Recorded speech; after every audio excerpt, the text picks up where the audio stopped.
In the dark corners of New York City, where giant buildings touch the sky and millions of people walk the streets, there's a secret world most will never discover. A world of strength, command, and mysteries hidden deep under the city. While most crime leaders wanted fame, one man became an expert at staying hidden. His name is Liborio Bellomo. People call him Barney. But don't be fooled by the friendly name. This is the tale of the man who secretly became the leader of America's biggest and strongest criminal group, the Genovese family, a man who studied under the greatest teachers, escaped the federal agents, and gained control while the world hardly knew he was there. Where are you right now? Are you falling asleep in New York or Los Angeles? Maybe you're somewhere far across the ocean. Write down your location and what time it is in the comments. And if you enjoy these gangster tales, hit that subscribe button and turn on the bell so you never miss a story. Press the like button if you're ready to learn about the most powerful criminal you've never heard of. Now let's start. January 8, 1957. A freezing winter morning in East Harlem, New York City.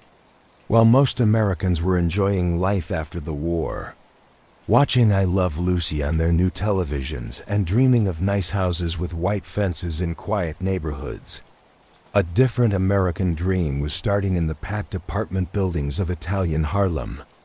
On this morning, Liborio Salvatore Bellomo came into the world. A world that would shape him into one of the most powerful and mysterious figures in organized crime history. East Harlem in the 1950s and 1960s was a world of its own. The neighborhood stretching roughly from 96th Street to 125th Street between 3rd Avenue and the East River was the beating heart of Italian-American life in Manhattan. Here, the smell of fresh bread from bakeries mixed with coffee smells from corner cafes. Old men wearing hats sat on steps, playing cards and speaking their native Sicilian language. Women hung wet laundry from metal fire escapes zigzagging up the sides of 5-story buildings. And everywhere, woven into daily life, was the presence of La Cosa Nostra, our thing, Liborio's father. Salvatore Bellomo worked as a soldier in the Genovese Crime Family, one of the famous 5 families controlling organized crime in New York City. But Salvatore wasn't just any soldier. He was closely connected to Anthony "Fat Tony" Salerno, one of the most powerful captains in the Genovese family and a man who would eventually become the family's front boss. This connection wasn't just business, it was personal, built on old-world values of loyalty, respect, and the unbreakable bonds of Sicilian heritage. The Bellomo family tree had roots going deep into the volcanic soil of Sicily, that island off southern Italy where the Code of Omerta, the rule of silence, was born hundreds of years ago from distrust of government and fierce family honor. In Sicily, a man's promise was his guarantee, and betrayal was the worst sin. These values didn't disappear when immigrants crossed the Atlantic. They simply found new life in the apartment buildings and social clubs of New York. Young Liborio, called Barney by family and friends, a common American nickname, helping him fit into broader culture, grew up watching this world work. He saw how respect was earned, not demanded. He observed how neighborhood men carried themselves with a certain code, a certain dignity. They dressed well, spoke carefully, and commanded respect without raising their voices. Violence, when it came, was precise, purposeful, never random. But there was a complication in young Barney's life, one that would prove both confusing and eventually helpful. There was another Liborio Bellomo in the neighborhood, Liborio Thomas Bellomo, a double cousin through intermarried Sicilian families. This wasn't unusual in tight-knit Italian communities where families had been marrying each other for generations, both in the old country and the new. But it created a situation that would later benefit Barney in ways nobody could have predicted. When law enforcement started investigating organized crime seriously, The confusion between the two Liborio Bellomos would muddy the waters, make surveillance harder, and create reasonable doubt in jurors' minds. Sometimes the old ways marrying within the community, keeping family close, had unexpected advantages in the modern world of federal investigations. The Genovese family that Barney was born into wasn't just powerful, it was the most powerful criminal organization in America. While movies and television would later make household names of other bosses, John Gotti's flashy style, Al Capone's violent reign in Chicago, the Genovese family operated differently. They were the silent giants of organized crime, the family that truly understood the old Sicilian saying, "The wise man speaks when he has something to say. The fool speaks because he must say something." The family's history stretched back to the early 1900s, to men like Charles "Lucky" Luciano, who essentially invented the modern American Mafia in the 1930s. Luciano was the visionary who organized the chaotic world of Italian gangsters into the structured commission, the leadership board that settled disputes between families and kept order in the criminal world. After Luciano was deported to Italy in 1946, Vito Genovese took control, giving his name to the family and building it into an empire touching every corner of New York's economy.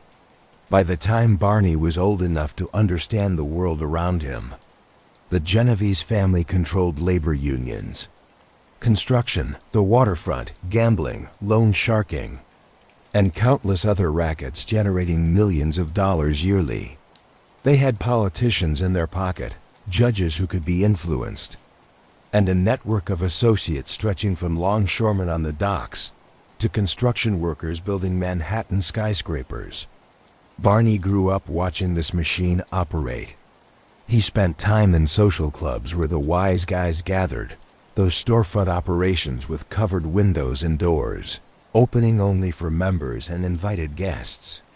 Inside, men played cards, drank espresso, and conducted business the kind never written down, never documented, never leaving evidence for authorities.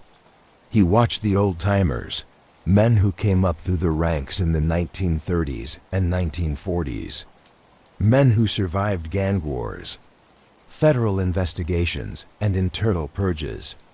They carried themselves with certain grace, certain authority that didn't need to be spoken. The neighborhood itself was a classroom in the ways of organized crime. Barney saw how a word from the right person could settle a dispute that might otherwise lead to violence. He observed how businesses paid street tax for protection, and how that protection was real. Nobody bothered a store under the umbrella of a connected guy. He learned there were rules, procedures, a hierarchy that had to be respected. You didn't go into another crew's territory without permission. You didn't disrespect a made man. You didn't speak to law enforcement under any circumstances.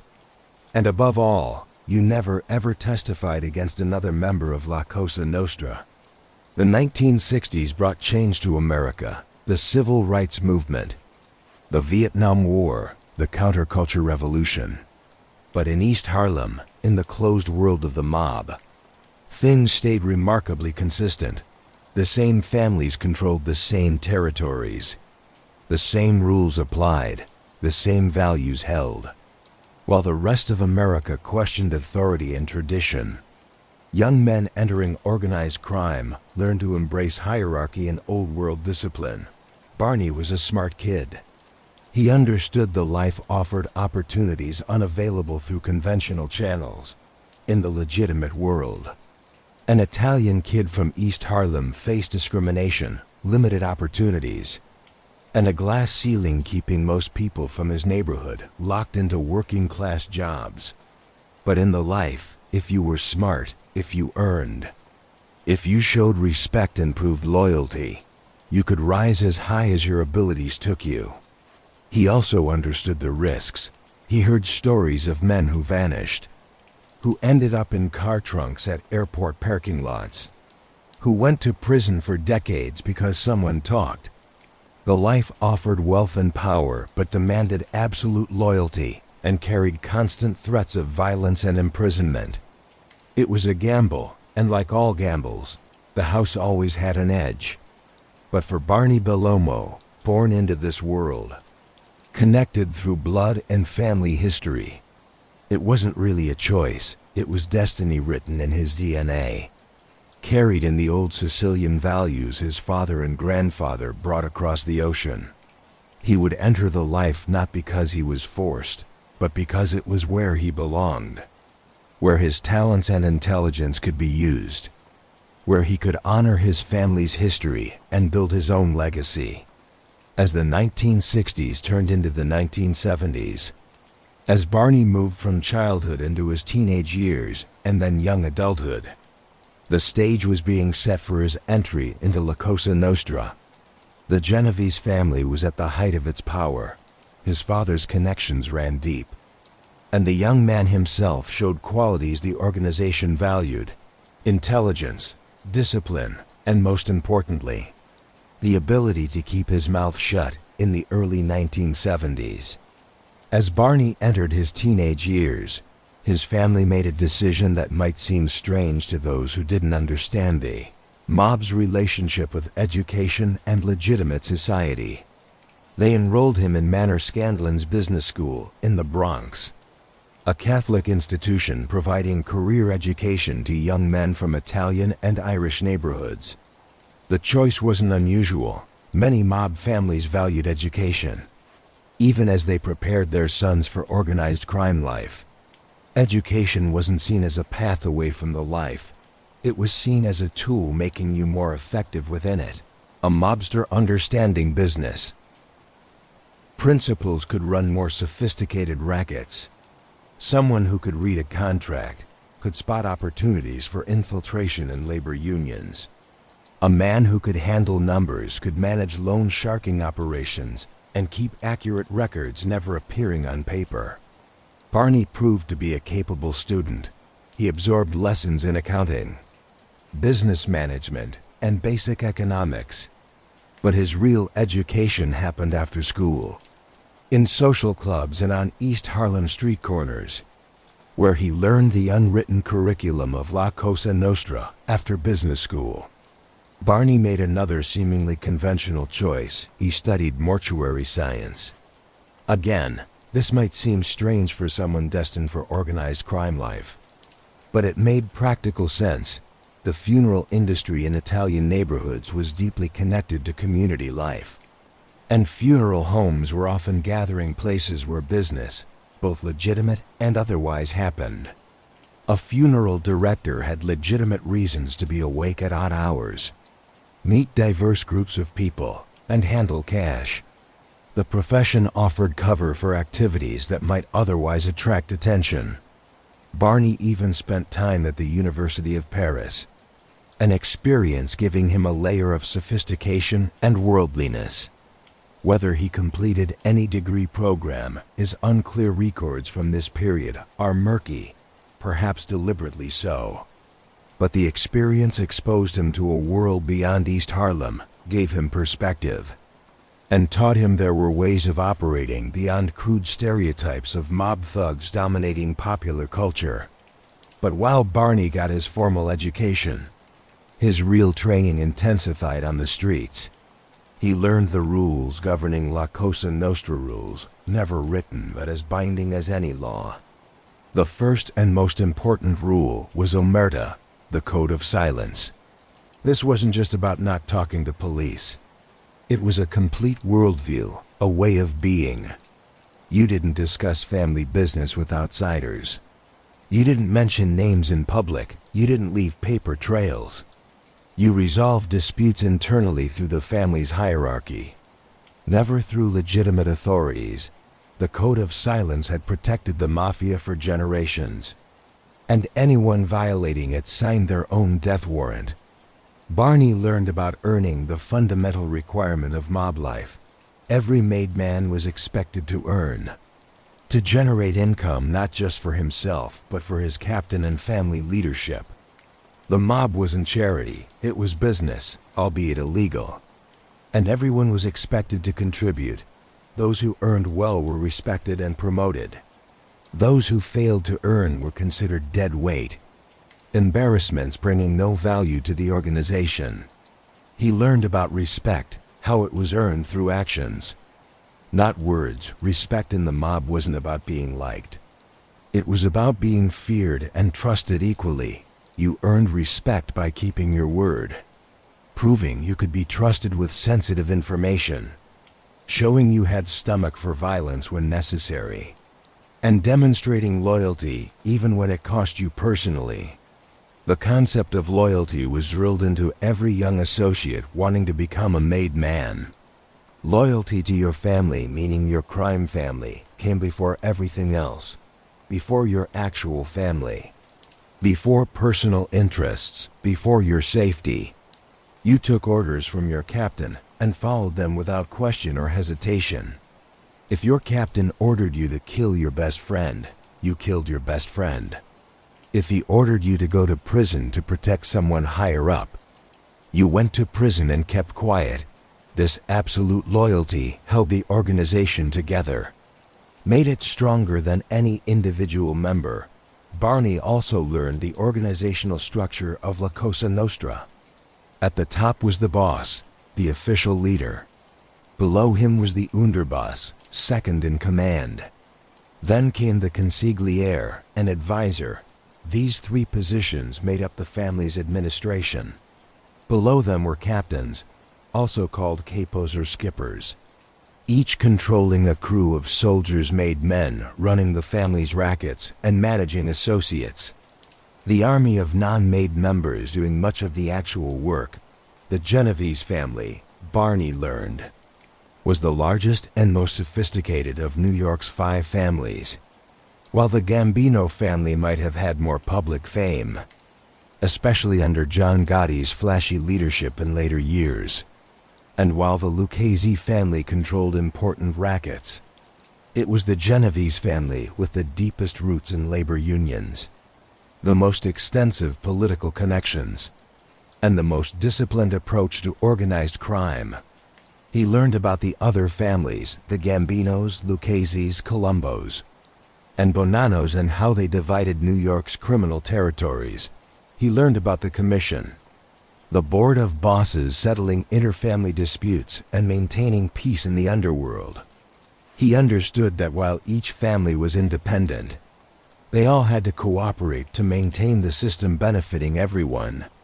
During these formative years, Barney also learned practical skills.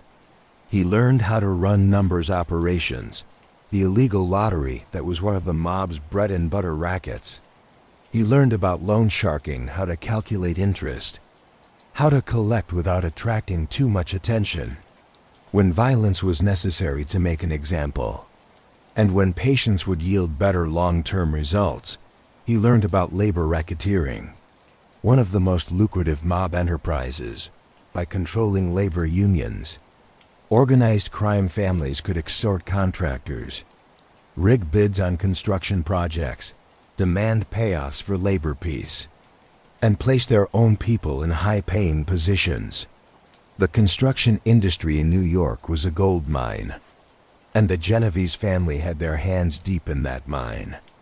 Barney also learned the art of intimidation without violence, a well-placed word, a meaningful look, a reputation for ruthlessness. These could be more effective than actual violence. Violence was expensive, both financially and in law enforcement attention. The best mobsters were those who could control people through fear and respect, without constantly having to prove willingness to kill. But he also learned when violence was necessary and how to apply it effectively. Violence in the mob wasn't random or emotional. It was a business tool. You killed to protect rackets, to punish betrayal, to maintain discipline, to settle territorial disputes. You didn't kill for personal reasons, at least not without permission from above. And when you killed, you did it efficiently, cleanly, with as little collateral damage as possible. During this education period, Barney was being watched by the made men in the neighborhood, They were evaluating him, deciding if he had what it took to become one of them. Could he be trusted? Could he earn? Did he have discipline to follow orders? Did he have courage to do what needed to be done? And most importantly, could he keep quiet? His father's connections helped open doors, but they couldn't carry him all the way. In the mob, you had to prove yourself. Sons of made men had an easier path, certainly, but they still had to demonstrate they deserved membership. The mob had seen too many worthless sons of capable fathers, kids who traded on their family name but brought nothing to the table. Barney wasn't going to be one of those. He started doing work for the crew, nothing that would get serious prison time if caught, but enough to prove he was serious. He collected loans, ran errands for captains, helped with small-scale gambling operations. He showed up when told. He kept quiet about what he saw and heard. He earned money and kicked up his share to superiors as protocol demanded. One of the most important lessons Barney learned was about the relationship between the mob and legitimate society. The mob wasn't separate from the mainstream world, it was intertwined with it. Mobsters owned legitimate businesses used both for profit and as covers for illegal activities. They had relationships with politicians who needed their support for elections. They worked with legitimate businessmen willing to bend rules for profit. They had lawyers who knew how to navigate the legal system, accountants who could hide money, and corrupt law enforcement officers who could provide warnings about investigations. The mob existed in a gray area between legal and illegal worlds, and the most successful mobsters were those who could operate in both spheres. They were community leaders who donated to churches and sponsored Little League teams. They were businessmen who owned restaurants and construction companies. They were political supporters who got out the vote for candidates friendly to their interests. And they were criminals running sophisticated illegal enterprises generating enormous profits. Barney absorbed all of this. He understood the mob wasn't just about breaking legs and running numbers. It was a complex organization requiring intelligence, discipline, and sophistication. The old stereotype of mobsters as stupid thugs was exactly that, a stereotype. The successful ones were smart businessmen who happened to operate outside the law. As Barney moved through his late teens and into his early 20s, he was getting closer to the moment that would define his life, initiation into La Cosa Nostra. He had the pedigree, the connections, and proven ability to earn and keep quiet. Now he just needed the formal invitation to become a made man, to take the blood oath binding him to the Genovese family for life. The decision to make someone wasn't taken lightly. The family leadership had to approve. Someone had to sponsor the candidate and vouch for them. The timing had to be right. The family had to be opening the books, accepting new members. And the candidate had to have proven themselves worthy through years of work and loyalty. For Barney Bellomo, all pieces were falling into place. His education, both formal and informal, was complete. His sponsors were in place. And the Genovese family was ready to add new soldiers to its ranks.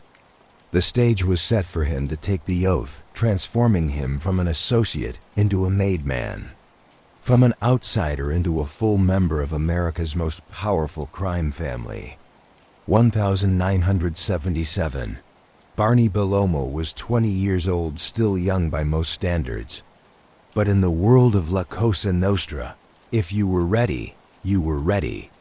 Age mattered less than ability, and Barney had proven himself.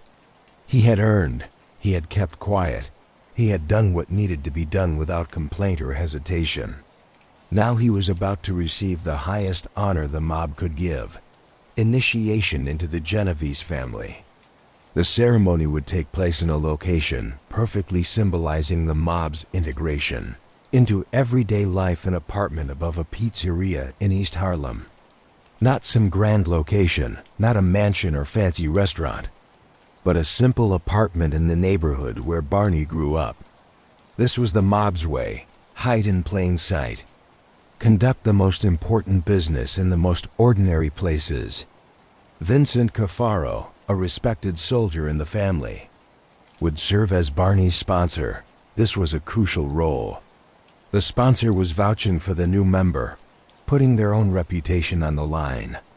If the new member turned out to be a rat, if he betrayed the family, the sponsor would share the punishment. It was a system ensuring sponsors chose carefully and new members understood the weight of the commitment they were making. On the chosen night, Barney was brought to the apartment. Inside, the room was arranged for the ceremony. A table at the center held a gun and a knife, symbols of how a member might have to live and die. A picture of a saint was on the table as well, representing the oath's sacred nature. The captains and other made men who would witness the ceremony stood around the room, their faces serious, the atmosphere heavy with significance. The ceremony itself was conducted in Italian, the old Sicilian dialect connecting these American mobsters to their roots across the ocean. Barney was asked why he wanted to become a member. He gave the expected response: to honor his family, to earn, to follow the rules of La Cosa Nostra. Then came the crucial moment. A needle was produced and Barney's trigger finger was pricked. Blood welled up, the blood that would bind him to the family. The picture of the saint was placed in his cupped hands and set on fire. As flames consumed the image, Barney was told to repeat the oath. "May I burn like the saint if I betray the family." The words echoed in the small room. The burning paper in his hands was a vivid reminder of what betrayal would bring. He repeated similar words, promising absolute loyalty, promising to prioritize the family above his own family, above his own life, above everything. If called upon at 3 in the morning, "I will come without question. I will never betray another member. I will earn and provide for the family. I will take orders from my superiors without hesitation. I will maintain omerta." Silence even unto death. As the ceremony concluded, Barney was told the rules of La Cosa Nostra, commandments that could never be violated. Never disrespect another member's wife or girlfriend. Never cooperate with authorities. Never lie to another member. Always kick up your proper share of earnings. Always respect the hierarchy. Never use drugs. Never kill another made man without permission from the boss. The punishment for violating these rules was death. Not arrest, not expulsion, but death. The mob didn't fire members, it killed them. And their families would never know what happened, where the body was buried, or even have the closure of a funeral. They would simply disappear, become ghosts. Cautionary tales told in whispers. But initiation also brought privileges. As a made man, Barney was now untouchable by anyone below his rank. Associates couldn't disrespect him. Other soldiers had to treat him as an equal. He could earn more, take a piece of crew operations, develop his own rackets. He was now part of an exclusive brotherhood, a member of an organization that had survived for centuries and controlled billions of dollars in legitimate and illegal enterprises. Most importantly, he was now protected. If someone had a problem with him, they couldn't just attack him. They would have to go through proper channels, make their case to the hierarchy, get permission. This protection was one of the mob's greatest benefits. It meant you didn't have to constantly watch your back for random violence. The violence would only come if you deserved it, if you violated the rules. After the ceremony, there was food, wine, celebration. The men present congratulated Barney, embraced him, welcomed him into the brotherhood. But even in celebration, there was an undercurrent of seriousness. Everyone in that room understood the weight of what just happened. They had all taken the same oath, made the same promises. They were bound together by blood and secrecy, by shared criminal enterprise and mutual risk. Barney was assigned to the 116th Street Crew, one of the Genovese family's most powerful and lucrative operations. His captain would be Saverio Sammy Black Centora, a respected mobster controlling significant gambling and labor racketeering operations in East Harlem and the Bronx. This was an excellent placement. The 116th Street Crew was involved in some of the family's most profitable rackets, and Centora was known as a capable boss who took care of his men. The crew took its name from 116th Street in East Harlem, the main artery of Italian Harlem and a traditional center of Genovese family power. This stretch of street had been mob territory for generations. The social clubs, the cafes, the small storefront offices, they were all connected to the family in one way or another. To walk down 116th Street in the 1970s was to walk through the heart of organized crime in America. The 116th Street Crew's primary rackets were gambling and labor racketeering. Gambling meant numbers operations, sports betting, card games, dice games. These were cash-intensive businesses generating steady income and were relatively low risk compared to other criminal enterprises. Labor racketeering was more complex and more lucrative. The crew had infiltrated various labor unions, particularly those connected to the construction industry. By controlling these unions, they could extort contractors, demand payoffs, manipulate bids, and place their own people in high-paying union positions. As a newly made member of the 116th Street Crew, Barney would start at the bottom of the soldier hierarchy. He would take orders from Centora, help manage crew operations, and continue to earn. But he would also have opportunities to develop his own rackets, bring in his own associates, build his own base of power within the crew structure. What set Barney apart from many young-made men was his intelligence and temperament, while some soldiers were hot-headed, quick to violence, eager to prove toughness. Barney was calm and calculating. He understood the loudest guy in the room was rarely the most powerful. He had learned from watching the old-timers that real power was quiet, worked behind the scenes, didn't need to announce itself. This temperament would serve him well, while flashier mobsters attracted attention from law enforcement and media. Barney would learn to operate in the shadows. He wouldn't seek publicity. He wouldn't dress in expensive suits and frequent high-profile restaurants. He wouldn't get into public disputes or draw attention to himself.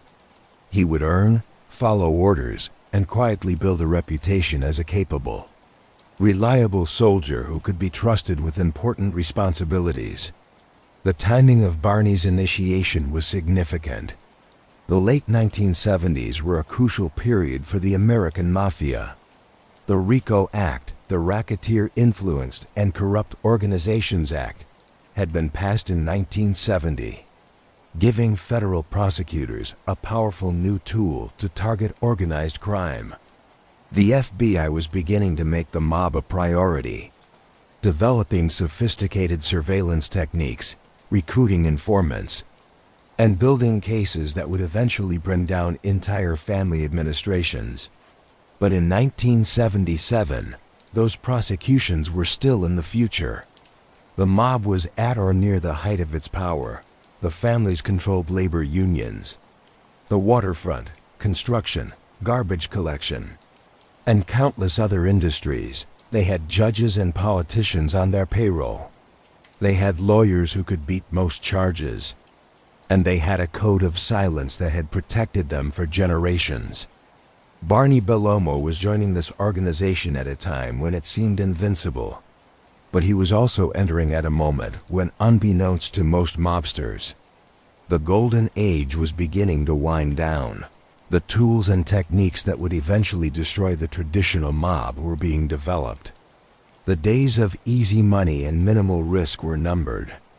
But none of that was apparent on the night of Barney's initiation. On that night, in that apartment above a pizzeria in East Harlem, with smoke from the burning Saints picture still hanging in the air, Barney Bellomo became a made man in the Genovese crime family. He was 20 years old, connected by blood and oath to America's most powerful criminal organization, positioned in a strong crew under a capable captain, and blessed with the intelligence and temperament to rise as high as his ambition and abilities would take him. The ceremony was over. The oath was taken. The blood was spilled. Barney Bellomo was no longer an associate, no longer an outsider looking in. He was a member of La Cosa Nostra, bound by sacred oath and Sicilian tradition to a brotherhood that had survived for centuries and controlled an empire built on shadows and silence. His education was complete. His apprenticeship was over. Now the real work would begin. The morning after initiation, life changed for Barney Bellomo in ways both obvious and subtle. He was the same person, but he occupied a different position in the world, not just in the underworld, but in the neighborhood, in the community, in the complex web of relationships making up Italian Harlem. People looked at him differently now. There was respect in their eyes, but also a certain wariness. Everyone knew what it meant to be a made man. You were someone who had to be treated with deference, someone who could solve problems, someone who could also create problems if disrespected. Shopkeepers nodded respectfully when he passed. Associates scrambled to do favors for him. Even other criminals gave him space and showed respect. But with privileges came responsibilities and dangers. Barney was now a target for law enforcement. His name would go into FBI files. His movements might be surveilled. His phone could be tapped, and within the mob itself, while he was protected from those below him. He was now accountable to those above him in ways that were absolute and unforgiving. His captain, Saverio Sammy Black Centora, was a traditional mobster in the best sense. He wasn't flashy. He wasn't reckless. He ran his crew with discipline and intelligence, and he expected his soldiers to do the same under Centora's leadership. The 116th Street Crew was one of the most profitable operations in the Genovese family. Barney's initial role was essentially Centora's driver and assistant. This might sound like a humble position, but in the mob, being close to a captain was an education itself. As Centora's driver, Barney went everywhere with him, sat in on meetings, observed how the captain handled various situations. He learned how Centora dealt with other captains, how he mediated disputes between soldiers, how he made decisions about violence, and how he managed delicate relationships with corrupt politicians and union officials. The crew's primary operation centered on the New York City District Council of Carpenters, a powerful labor union representing thousands of workers in the construction industry. Construction in New York City was a multi-billion-dollar industry, and whoever controlled the labor unions essentially controlled access to that industry. No major construction project could proceed without union workers, which gave the unions, and by extension the mobsters controlling them, enormous leverage. The scheme was elegant in its simplicity. The mob had placed their own people in key union positions. These people would then manipulate the hiring process, ensuring connected workers got jobs. These workers, many of whom were mob associates or even made men on the books as laborers, would collect salaries for little or no actual work. Contractors wanting labor peace and timely project completion would pay kickbacks to the mob. Union pension funds could be raided or manipulated. The opportunities for profit were endless. Barney learned the mechanics of labor racketeering from the ground up. He learned how to identify opportunities for infiltration in other unions. He learned how to cultivate relationships with union officials willing to be corrupted. He learned how to intimidate those who weren't willing to cooperate. And he learned how to make money from every aspect of the construction process. From initial bids to final completion, Gambling was the crew's other major racket. The 116th Street Crew ran an extensive numbers operation throughout East Harlem and into parts of the Bronx. As Barney worked within the crew, he demonstrated qualities that would eventually lead to his rise. He was reliable when given a task. He completed it efficiently and quietly. He wasn't the type to brag about accomplishments or seek praise. He just did the work and moved to the next task. He was intelligent. He understood the bigger picture. How various rackets fit together, how one operation could support another. He could see opportunities others missed. When problems arose, and problems always arose in criminal enterprises, he could think of solutions minimizing risk and maximizing profit. Most importantly, he kept his mouth shut. In an era when the FBI was increasingly using wiretaps and surveillance, when informants were becoming more common, the ability to maintain operational security was invaluable. Barney never discussed family business on phones. He never spoke openly in places that might be bugged. He never wrote anything down that could be used as evidence.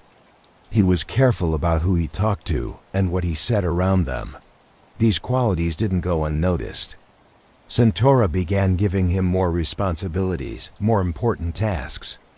Other captains heard about the smart young soldier in the 116th Street Crew. And the family administration, the boss, underboss, and consigliere who ran the entire Genovese organization started to notice Liborio Bellomo. In 1981, a significant change occurred in the crew structure. Saverio Santora was promoted to underboss of the entire Genovese family. This opened doors for Barney, who served as Santora's trusted driver and protege. Following Santora's death in 1987, at approximately 30 years old, Barney Bellomo was named the new captain of the 116th Street Crew. This was an extraordinary promotion. Most soldiers spent decades earning their way to becoming a captain. Many never made it at all.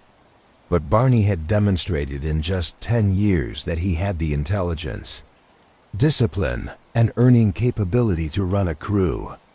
As captain, Barney's responsibilities expanded dramatically.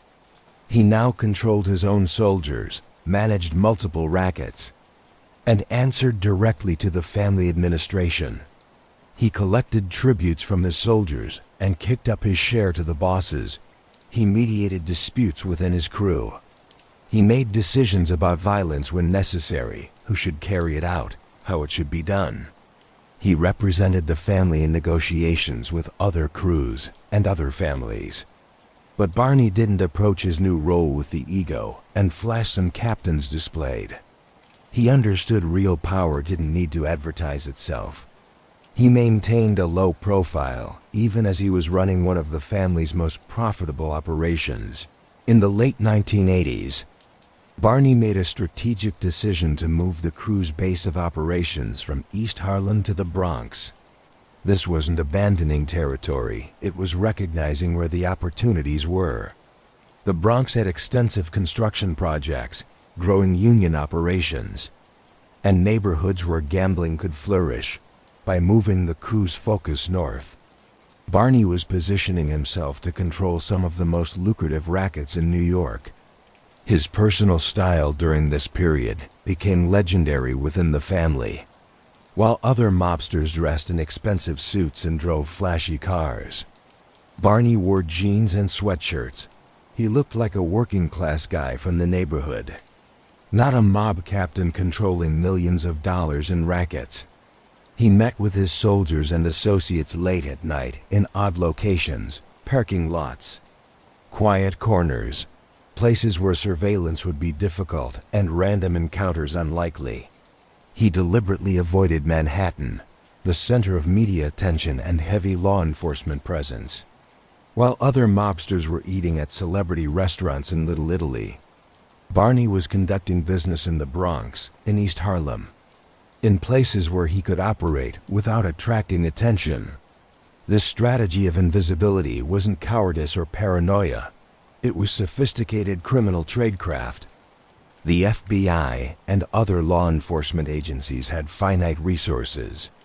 They focused surveillance on the mobsters who were most visible, most active in high-profile locations, by maintaining a low profile. Barney could operate more freely with less pressure from authorities. Within the crew, Barney was building a loyal and capable organization.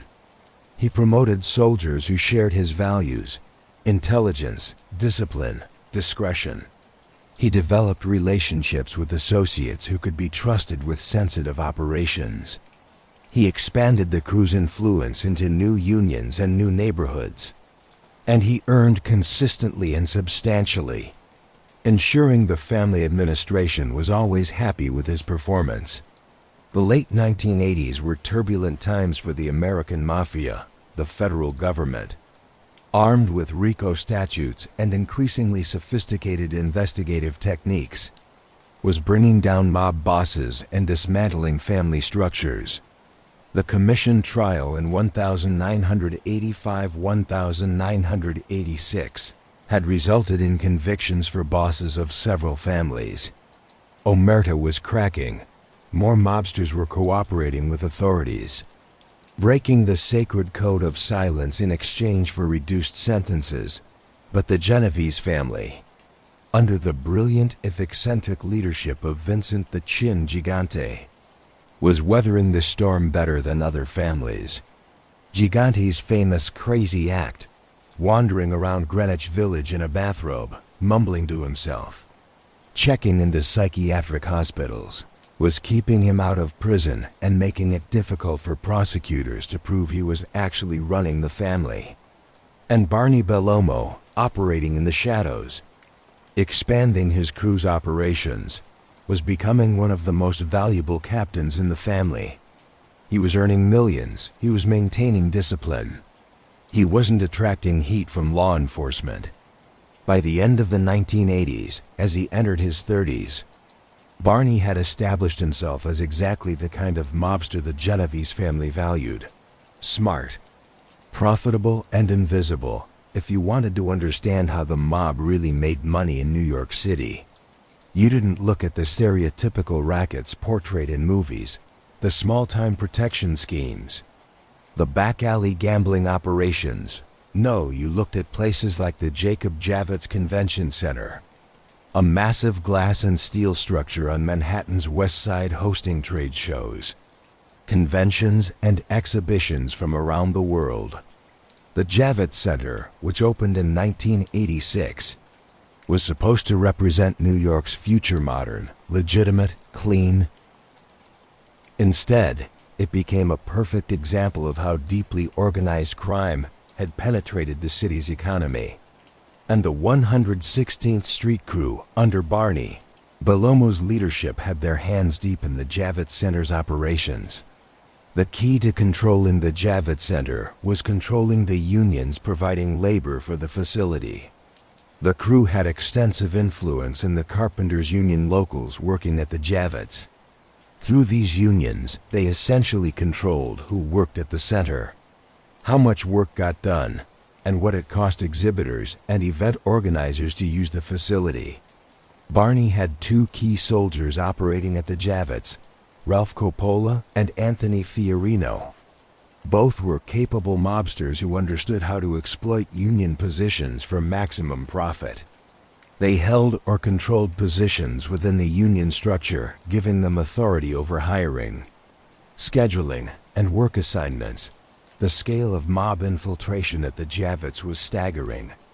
Of the 100 carpenters working at the facility, an alarming number had organized crime connections.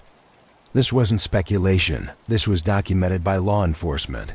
Investigations that would eventually focus intense scrutiny on the Javits operations.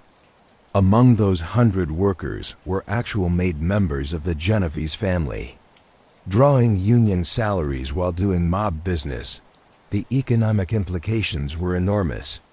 Carpenters at the Javits were earning six-figure salaries, extraordinary money for trade workers in the 1980s and early 1990s.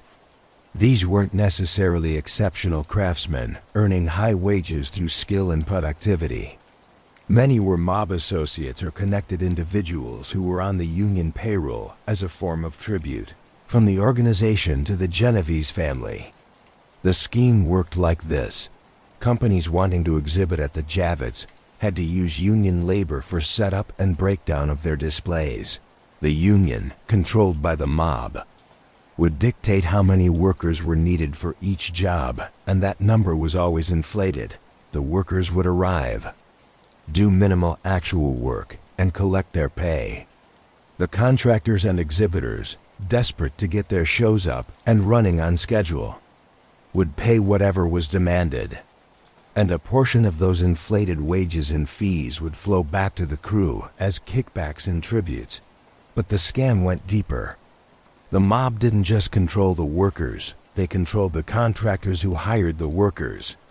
Construction companies wanting to work at the Javits had to play ball with the Genovese family or face labor problems that could shut down their projects.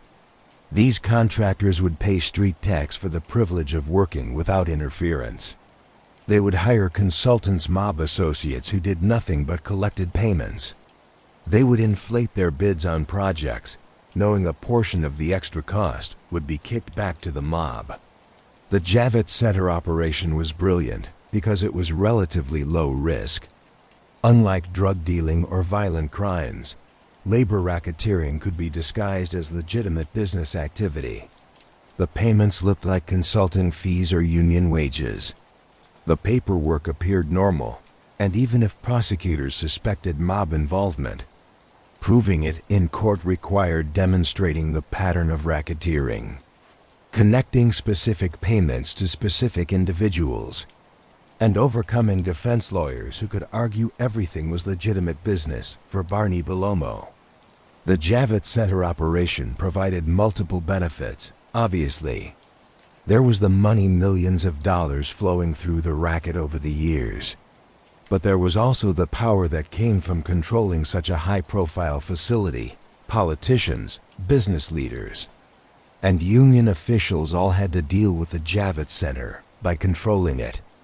Barney had leverage over a wide range of legitimate actors in New York's economy. The operation also demonstrated Barney's sophistication as a mobster. This wasn't crude street crime. This was white-collar criminal activity requiring understanding of labor law, union structures, and construction industry practices. It required cultivating relationships with union officials who might initially be reluctant to cooperate with the mob. It required patience, building the infiltration over years, not trying to score quick money that would attract immediate law enforcement attention. The New York City District Council of Carpenters was the broader organization through which the crew controlled the Javits and numerous other construction sites across the city. The District Council represented thousands of carpenters and was one of the most powerful unions in New York. Whoever controlled it could influence billions of dollars in construction projects.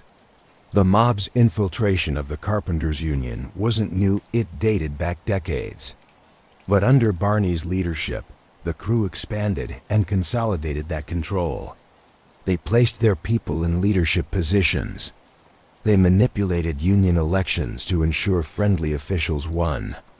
They intimidated reformers who tried to clean up the union. And they exploited their position to generate enormous profits for the Genovese family. The crew's control extended beyond just the Carpenters Union. They had influence in other construction trades.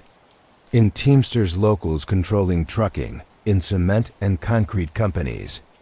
This network of control meant the Genovese family, and Barney's crew specifically, had a hand in virtually every major construction project in New York during this period. Law enforcement was aware of mob involvement in the construction industry. There had been investigations, indictments, and convictions going back to the 1970s.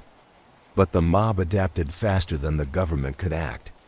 When one scheme was shut down, they'd find another way in. When one union was cleaned up, they'd focus on another. It was a cat-and-mouse game that had been playing out for decades. For Barney personally, success at the Javits Center and with the Carpenters Union was boosting his status within the Genovese family. He was proving himself not just as a capable captain, but as a sophisticated mob businessman who could run complex operations and generate serious money.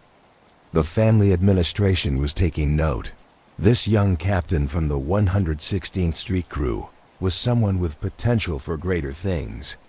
But success also brought danger. The more successful Barney became, the more attention he attracted from law enforcement, from rival mobsters who envied his success, and from ambitious younger gangsters who saw his position as something worth taking. The mob was a meritocracy of sorts, but it was also a violent hierarchy where advancement often came through eliminating those above you. Barney's response to these threats was characteristically cautious. He maintained his low profile. He didn't boast about his success.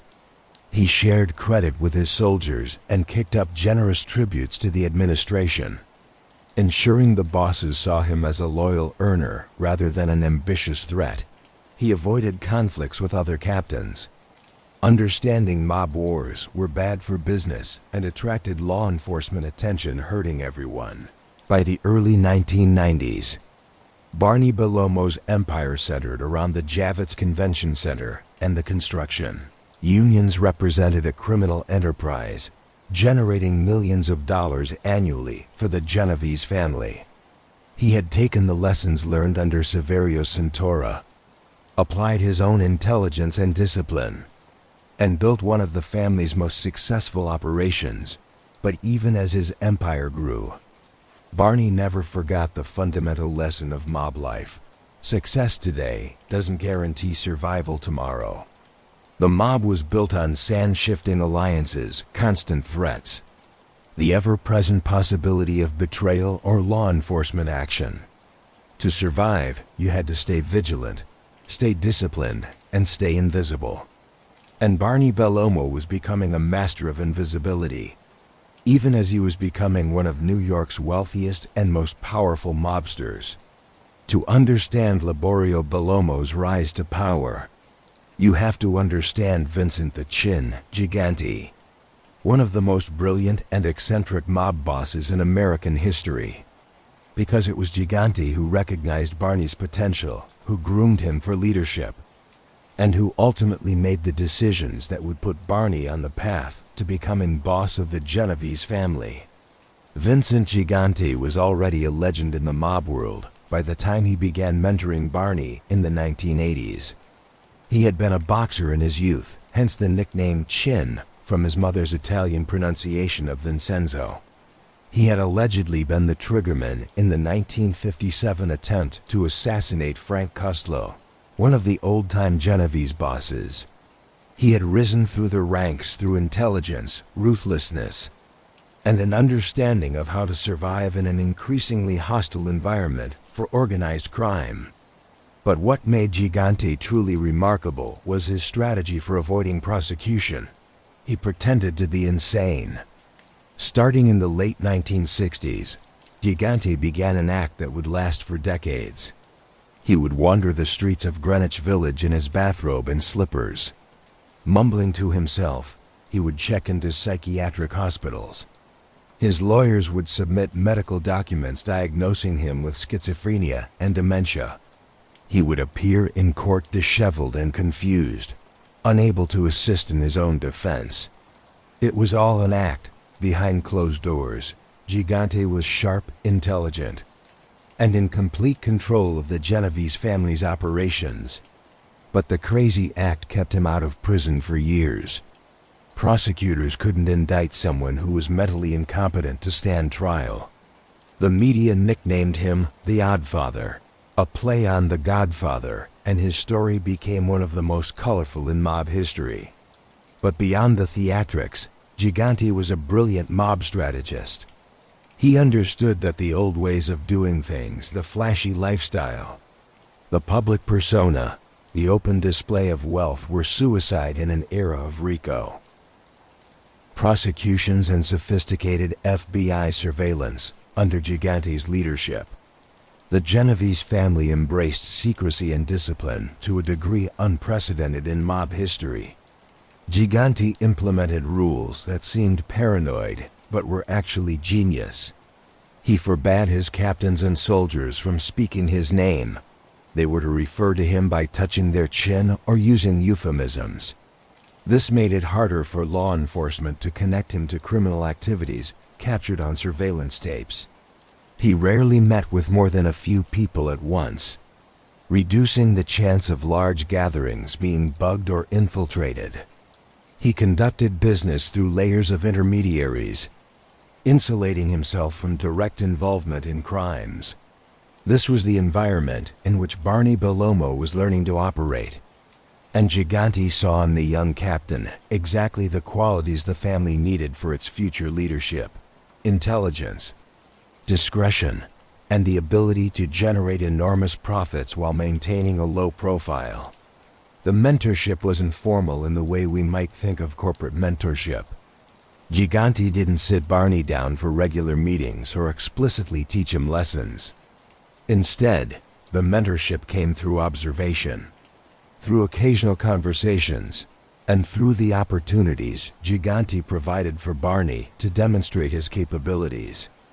Barney watched how Gigante managed the family. Despite his crazy act, or perhaps because of it, Gigante commanded absolute loyalty. Captains and soldiers knew that beneath the bathrobe and the mumbling was a ruthless boss who would kill anyone who crossed him.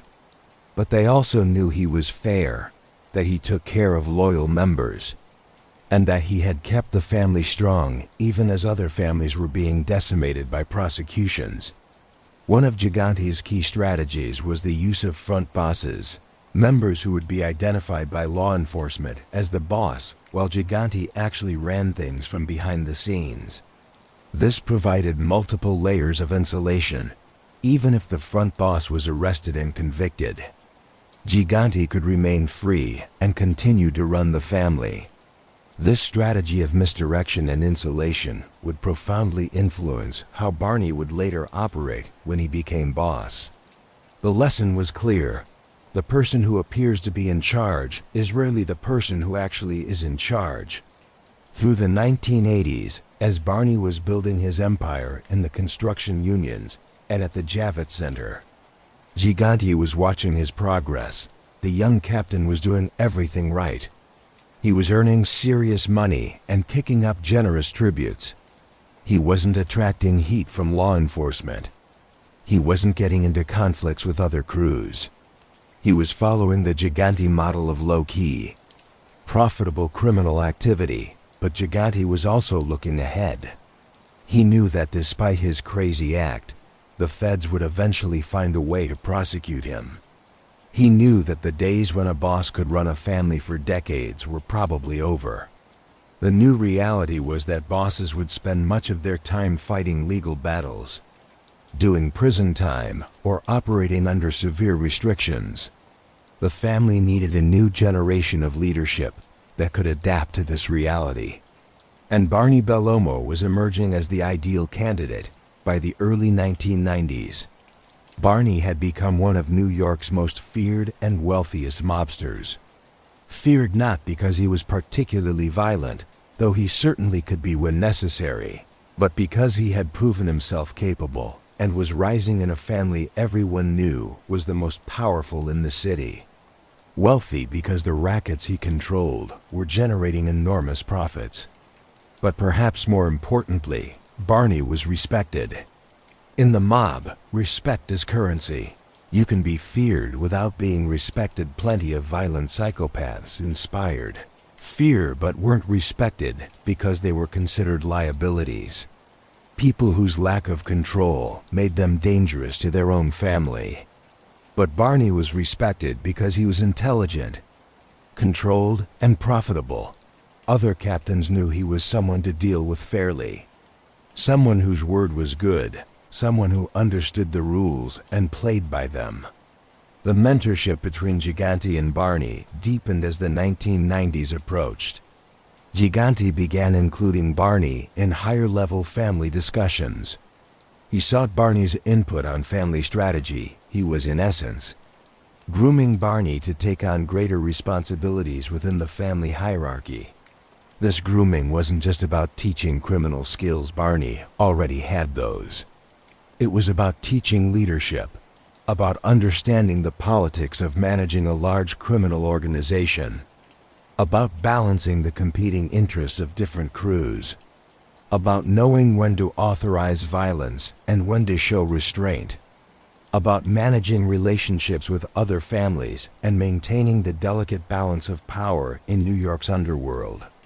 Gigante taught Barney about the importance of the commission, the board of bosses from the 5 families that governed organized crime in New York. He explained how decisions needed to be consensus-based, how you couldn't just do whatever you wanted without considering how it would affect other families, how maintaining peace was often more profitable than winning wars. He taught Barney about the long game. The mob wasn't about scoring quick money and then disappearing. It was about building sustainable criminal enterprises that would generate profits for years, even generations. The families that survived were the ones that thought strategically, that invested in infiltrating institutions like unions that would provide steady income, that didn't attract unnecessary attention from law enforcement. Most importantly, Gigante taught Barney about survival. In an era when other mob bosses were being arrested and convicted, when mobsters were flipping and testifying against their former associates, when the FBI had made destroying the Mafia a top priority, survival required constant vigilance and adaptation. You survived by never saying anything incriminating on the phone. You survived by assuming every room was bugged. You survived by never writing anything down. You survived by operating through intermediaries and maintaining plausible deniability. You survived by being so careful, so disciplined, that even when law enforcement knew you were guilty, they couldn't prove it in court beyond a reasonable doubt. This philosophy of paranoid discipline would become Barney's trademark. Long after his mentor was gone, long after the old ways had changed, Barney would continue to operate with the extreme caution and secrecy that Gigante had instilled in him. As the 1980s gave way to the 1990s, the relationship between mentor and protege was about to face its greatest test. Gigante, despite his crazy act and his brilliant tactics, was finally going to face serious legal trouble. The family would need someone to step up and run operations while he fought his battles in court. And Vincent Gigante had decided that someone would be Liborio Bellomo. The decision to elevate Barney to acting boss would be one of Gigante's most important legacies. He was betting the future of the Genovese family on this young captain from the 116th Street crew. This quiet man who dressed in jeans and met his associates in parking lots. This mobster who had absorbed all the lessons about invisibility and survival Gigante had to teach. It was a choice that would prove to be both brilliant and, in some ways, tragic. Barney would carry the family forward, maintain its power and profitability, and prove himself worthy of the trust Gigante had placed in him. But he would also face challenges that would test him in ways neither he nor his mentor could have fully anticipated. The student was about to surpass the teacher, the protege was about to become the boss, and the ghost was about to step fully into the shadows, where he would prove most dangerous. 1988, the year everything changed for Barney Bellomo, Vincent Gigante. Despite his crazy act and decades of successfully avoiding serious prosecution, had finally been indicted in what became known as the Windows case. The case focused on the mob's control of window installation in New York City public housing projects, a racket worth millions of dollars along with Gigante.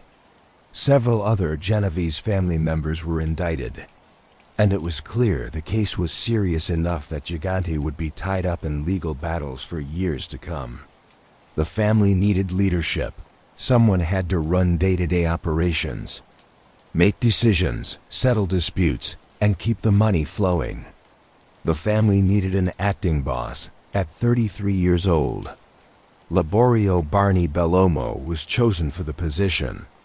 To fully appreciate how extraordinary this was, you need to understand the significance of the Genovese family. This wasn't just any criminal organization. This was America's largest and most powerful mafia family, with over 200 made members and hundreds more associates. The Genovese family controlled rackets generating hundreds of millions of dollars annually. They had tentacles reaching into labor unions, construction, the waterfront, gambling, loan sharking, and countless legitimate businesses. The political and economic influence of the Genovese family extended throughout New York and beyond. And Barney, just 33 years old and only 13 years removed from his initiation ceremony, was being asked to run it all. The title was acting boss rather than boss because Gigante was still officially in charge. He was still giving orders, still making major decisions. But he couldn't be physically present to manage the family's operations. He was fighting his legal case, maintaining his Insanity Act, and trying to avoid a conviction that would send him to prison for the rest of his life. Someone needed to be on the ground, meeting with captains, resolving disputes, making the day-to-day decisions that kept a massive criminal organization running smoothly.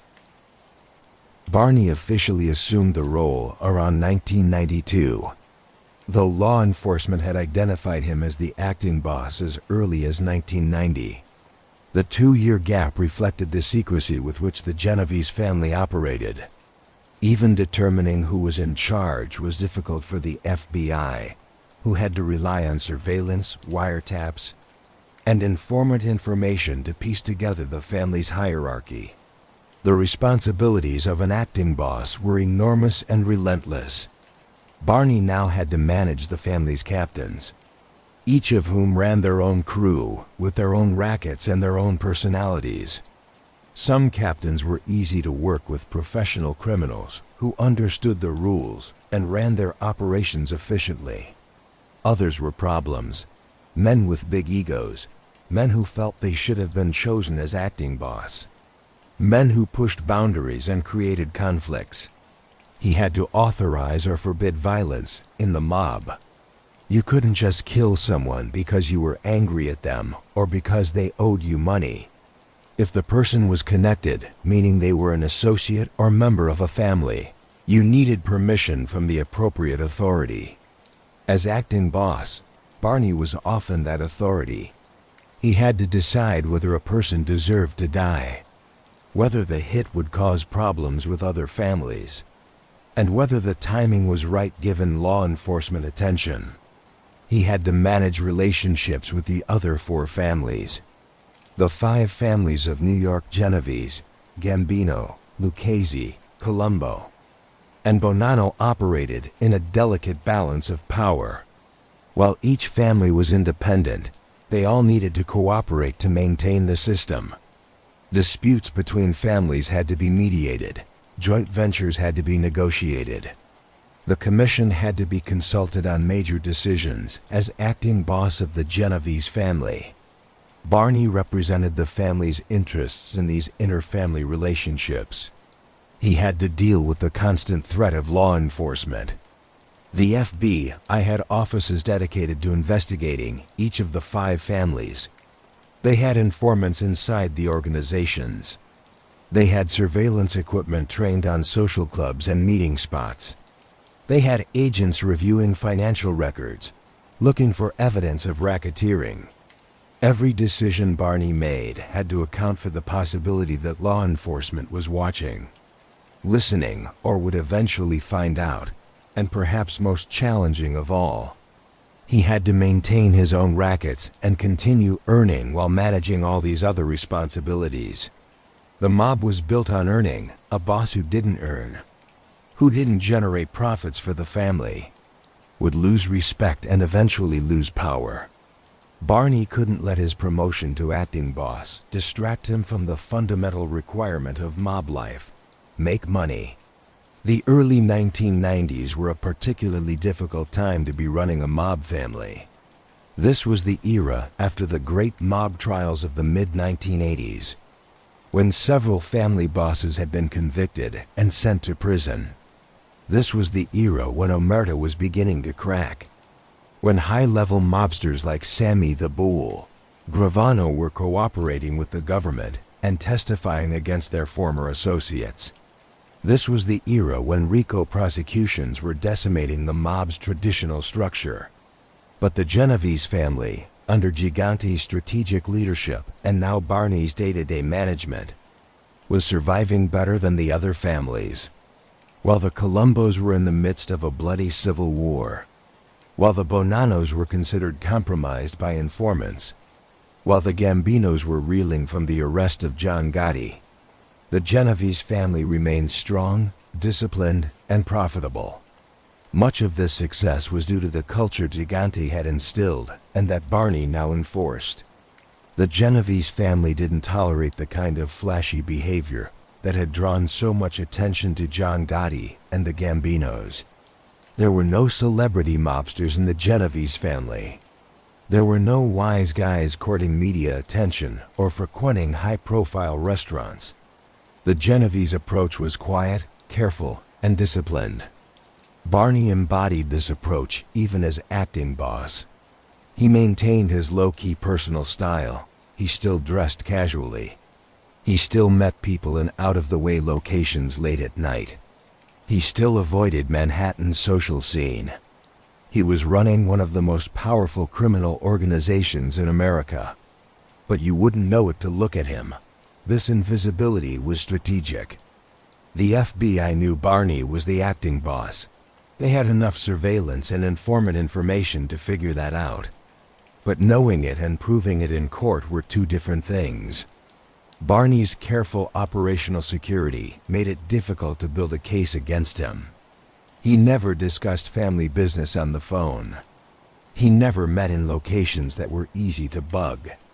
He never left a paper trail that could connect him to criminal activities during this period. Barney was directly involved in the family's most powerful rackets, the Waterfront, the Javits Center, and the Carpenters Union. These weren't small-time operations. These were sophisticated criminal enterprises that had been built over decades and that generated enormous profits. The Waterfront, specifically the ports and shipping terminals in New York and New Jersey, was one of the mob's oldest and most lucrative rackets.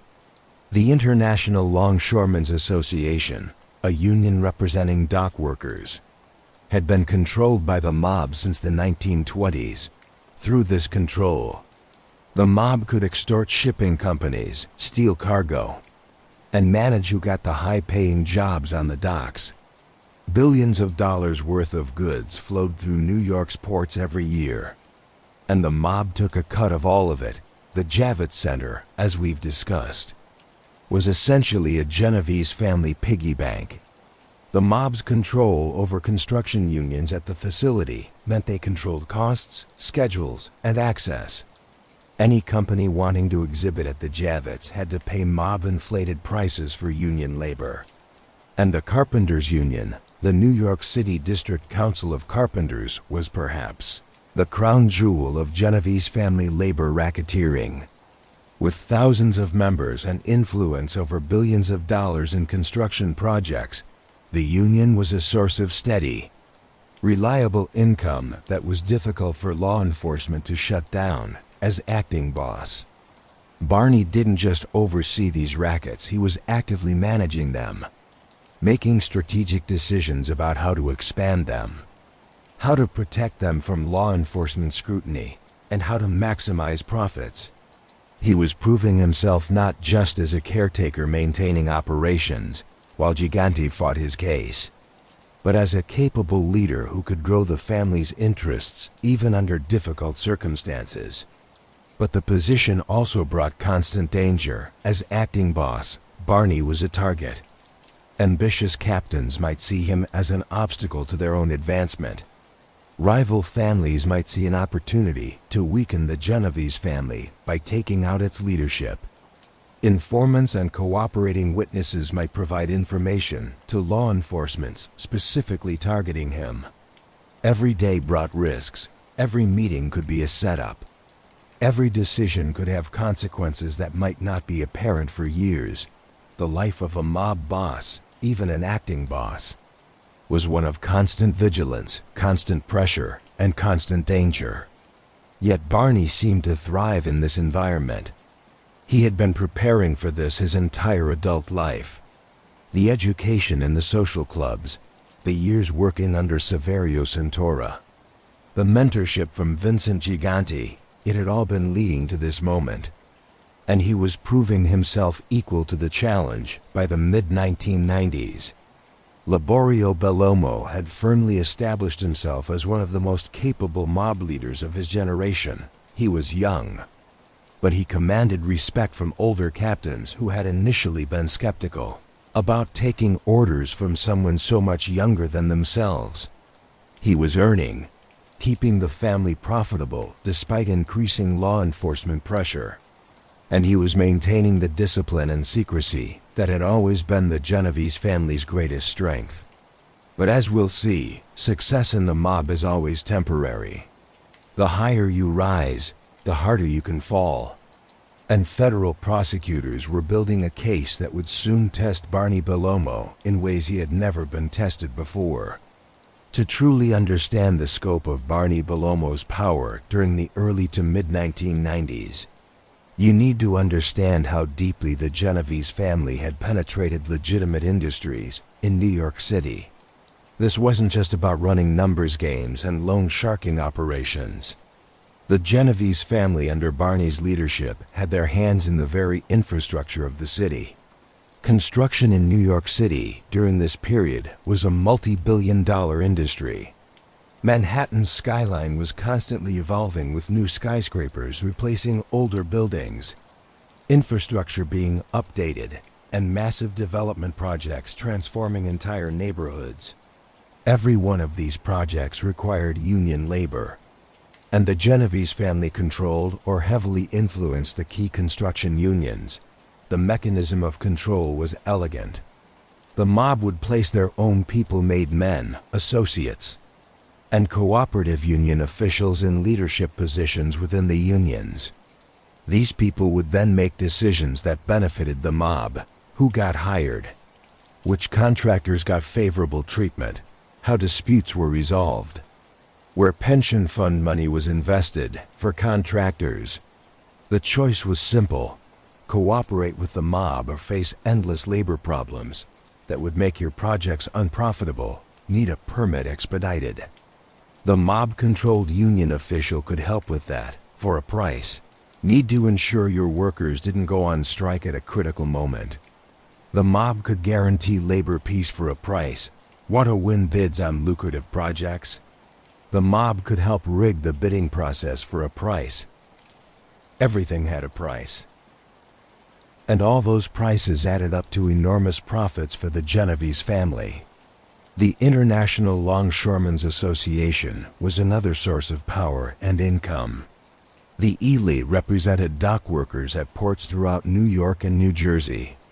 The mob's control over this union gave them influence over international commerce flowing through one of the world's busiest port systems. This control allowed for multiple criminal enterprises. High-value cargo could be stolen with union workers looking the other way or actively participating. Trucking companies needed union drivers to transport goods from the ports, another opportunity for extortion and kickbacks. Shipping companies paid for labor peace, essentially protection money to ensure their cargo got unloaded in a timely manner. The mob also used the ports for their own criminal enterprises. Drugs could be smuggled through ports, where union workers and corrupt port officials could be counted on not to inspect certain containers too carefully. Stolen goods could be shipped out, money could be laundered through shipping companies. And all of this was overseen directly or indirectly by Barney Bellomo and the Genovese family administration. The scale of economic influence was staggering. Conservative estimates suggested that mob control of these industries cost New York billions of dollars through inflated costs, corruption, and economic inefficiency. But for the families involved, particularly the Genovese family as the dominant power, the system generated consistent, reliable income that was difficult to track and hard to prosecute. Barney's role in all of this was to maintain and expand the system while keeping law enforcement at bay. He needed to ensure that captains running various rackets were doing so efficiently and without attracting too much attention. He needed to resolve disputes that might otherwise lead to violence and headlines. He needed to cultivate relationships with corrupt union officials and keep them loyal. And he needed to be ready to cut loose anyone who became too hot, too risky, or too much of a threat to the organization's survival. The Genovese family under Barney's leadership was the most sophisticated criminal organization in America. While other families were being torn apart by defections and prosecutions, while mob families in other cities were collapsing, the Genovese family remained strong. They had over 200 made members, the largest of any family. They had the most extensive political connections. They had the deepest penetration into legitimate industry. And they had leadership gigante in Barney that understood how to survive in an increasingly hostile environment. But this sophistication also brought scrutiny.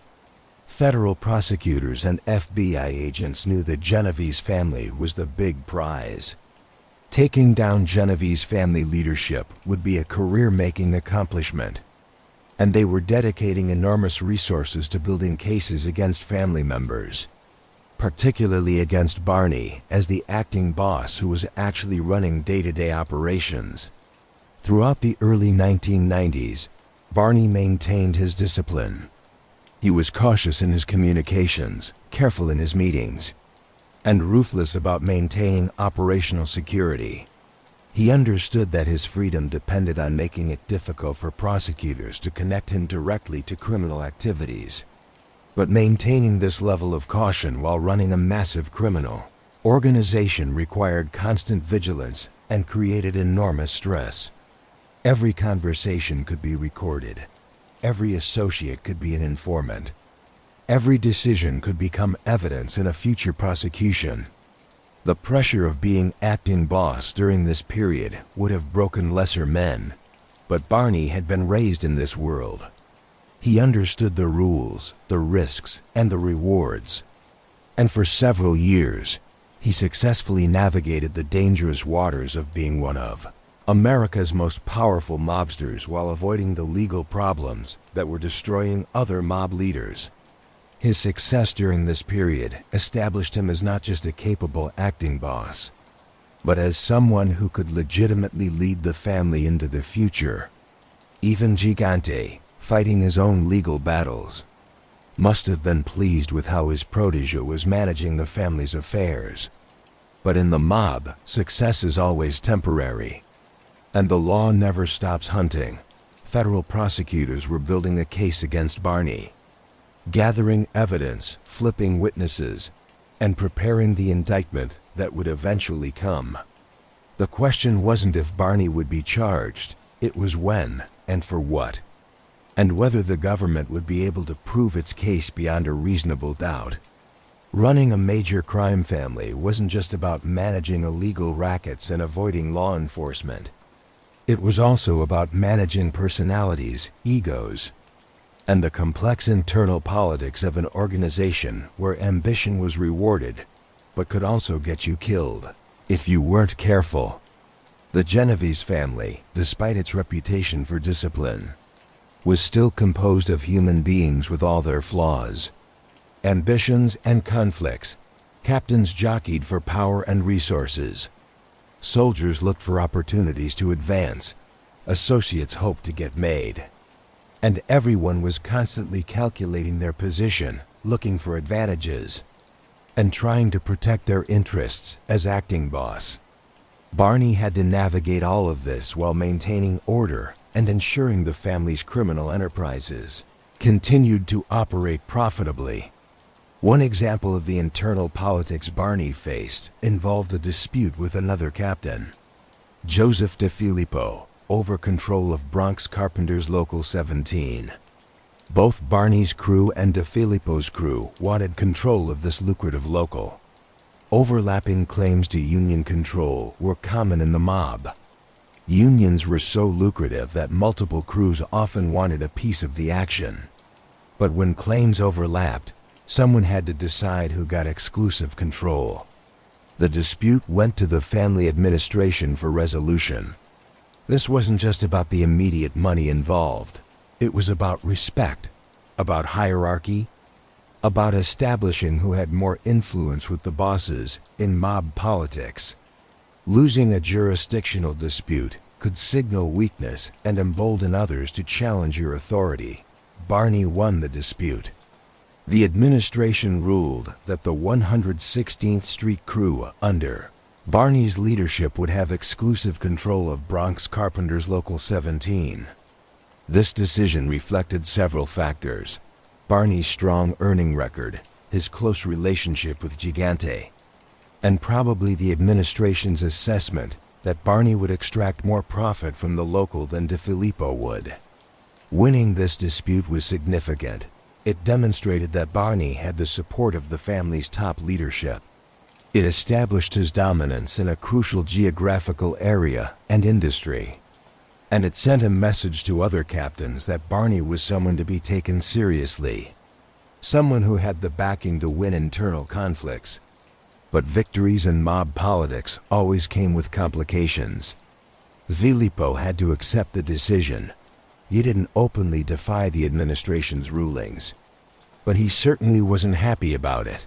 Relationships between captains who had been in conflict could remain tense for years, and losing such a dispute could motivate someone to look for opportunities for revenge or to undermine the winner's authority in other areas. Barney had to manage these relationships carefully. You couldn't make too many enemies within your own family, or you'd find yourself isolated and vulnerable. But you also couldn't appear weak or willing to give up rackets just to avoid conflict. It was a delicate balance as acting boss in the early 1990s. Barney's role in internal politics expanded dramatically. Now he wasn't just one captain among many. He was the referee, the decision maker, the one who had to settle disputes between captains who might all be older and more experienced than he was. Some captains accepted his authority easily. They recognized that he had Gigante's backing, that he had earned his position through capability rather than just connections, and that following his leadership was in everyone's best interest. Others were more problematic in any large organization. There are always people who think they should be in charge, who resent the success of others, who push boundaries to see what they can get away with. The mob was no different. Barney had to deal with captains who didn't think a man in his 30s should be telling them what to do, who remembered when he was just a young soldier, who thought they deserved the acting boss position more than he did. Managing these difficult personalities required a combination of diplomacy and implicit threats. Barney couldn't simply order a problematic captain killed. That would cause more problems than it solved, potentially splitting the family and definitely attracting massive law enforcement attention. But he could make life difficult for someone who wasn't cooperating, could deny them opportunities, could signal that their lack of respect was being noted and would have consequences. The key to successful mob leadership was maintaining respect while avoiding unnecessary conflict. You wanted people to follow your orders because they respected your authority and saw the benefit of cooperation, not just because they feared you. Fear alone was unstable. It motivated people to plot against you. Respect combined with fear was the ideal. People followed you because they saw you as legitimate authority, and because they understood the consequences of defiance. Barney also had to manage the delicate relationship between the Genovese family and the other 4 families. Each family was independent, but they all operated in the same city, and their interests often intersected or conflicted. The commission was supposed to mediate inter-family disputes, but in practice, much of the work of maintaining peaceful relations fell to the family bosses and their acting bosses. Territorial disputes with other families had to be handled diplomatically. If a Genovese soldier was running a scam in an area controlled by the Gambino family, someone had to smooth things over with the Gambinos to avoid a conflict that could escalate into violence. If a Lucchese family member wanted to operate in Genovese territory, negotiations had to determine whether that would be allowed and under what terms. Joint ventures were another area requiring careful navigation. Sometimes it made sense for families to cooperate on certain rackets. The garbage industry in New York, for example, was controlled by multiple families working together through a cartel system. Maintaining these cooperative arrangements required constant communication, fair division of profits, and resolution of inevitable disputes. Barney's youth could have been a disadvantage in these inter-family relationships. Bosses and acting bosses from other families might not have taken him as seriously as they would an older, more established leader, but Barney's track record, his obvious intelligence, and most importantly, the fact that he spoke with Gigante's authority gave him credibility. And Barney understood how to conduct himself in these situations. He was respectful of other families' interests. He kept his word when making agreements. He didn't try to take advantage of temporary weaknesses in other families. This honorable approach to inter-family relations served the Genovese family well, maintaining the relative peace that was necessary for all the families to continue profiting from their criminal enterprises. Inside his own family, Barney had to ensure discipline was maintained. The rules of La Cosa Nostra were clear, but they needed to be enforced. Soldiers who weren't kicking up their proper share had to be reminded of their obligations. Members who were using drugs, a violation of mob rules, had to be dealt with. Associates who were creating problems had to be reined in or removed. Violence, when it was necessary, had to be authorized and carried out properly. You couldn't have soldiers killing people without permission. That would create chaos and attract law enforcement. But when violence was approved, it needed to be executed efficiently. A botched hit could lead to retaliation, could leave witnesses, could create more problems than it solved. Throughout all of this, Barney maintained the careful balance that defined his leadership style. He was firm but not tyrannical. He was demanding but fair. He rewarded loyalty and capability while punishing disloyalty and incompetence. And he always maintained the operational security and discipline that were hallmarks of the Genovese family under Gigante's strategic vision. This careful management of internal politics was part of why the Genovese family remained strong while other families were collapsing. While the Colombo family was engaged in a bloody internal war in the early 1990s, while the Bonanno family was torn apart by defections and informants, the Genovese family remained united and profitable. But even the best management couldn't prevent all problems. Betrayal was always a possibility. Federal pressure was always increasing, and as Barney would soon discover, being acting boss of America's most powerful crime family made you the biggest target for prosecutors who were determined to destroy the Mafia once and for all. June 11, 1996, a date that would change everything for Barney Bellomo. Federal prosecutors in Manhattan unsealed an indictment charging Liborio Bellomo and several other Genovese family members with racketeering, extortion, labor racketeering, and murder. The charges were brought under RICO, the Racketeer Influenced and Corrupt Organizations Act, the federal statute that had become the government's most powerful weapon against organized crime. But it was the murder charges that were most serious. Barney was accused of being involved in the murders of Ralph DeSimone and Antonio Di Lorenzo, two killings that had taken place years earlier. If convicted on these charges, he faced life in prison. Ralph DeSimone had been found shot 5 times in the trunk of his car at LaGuardia Airport.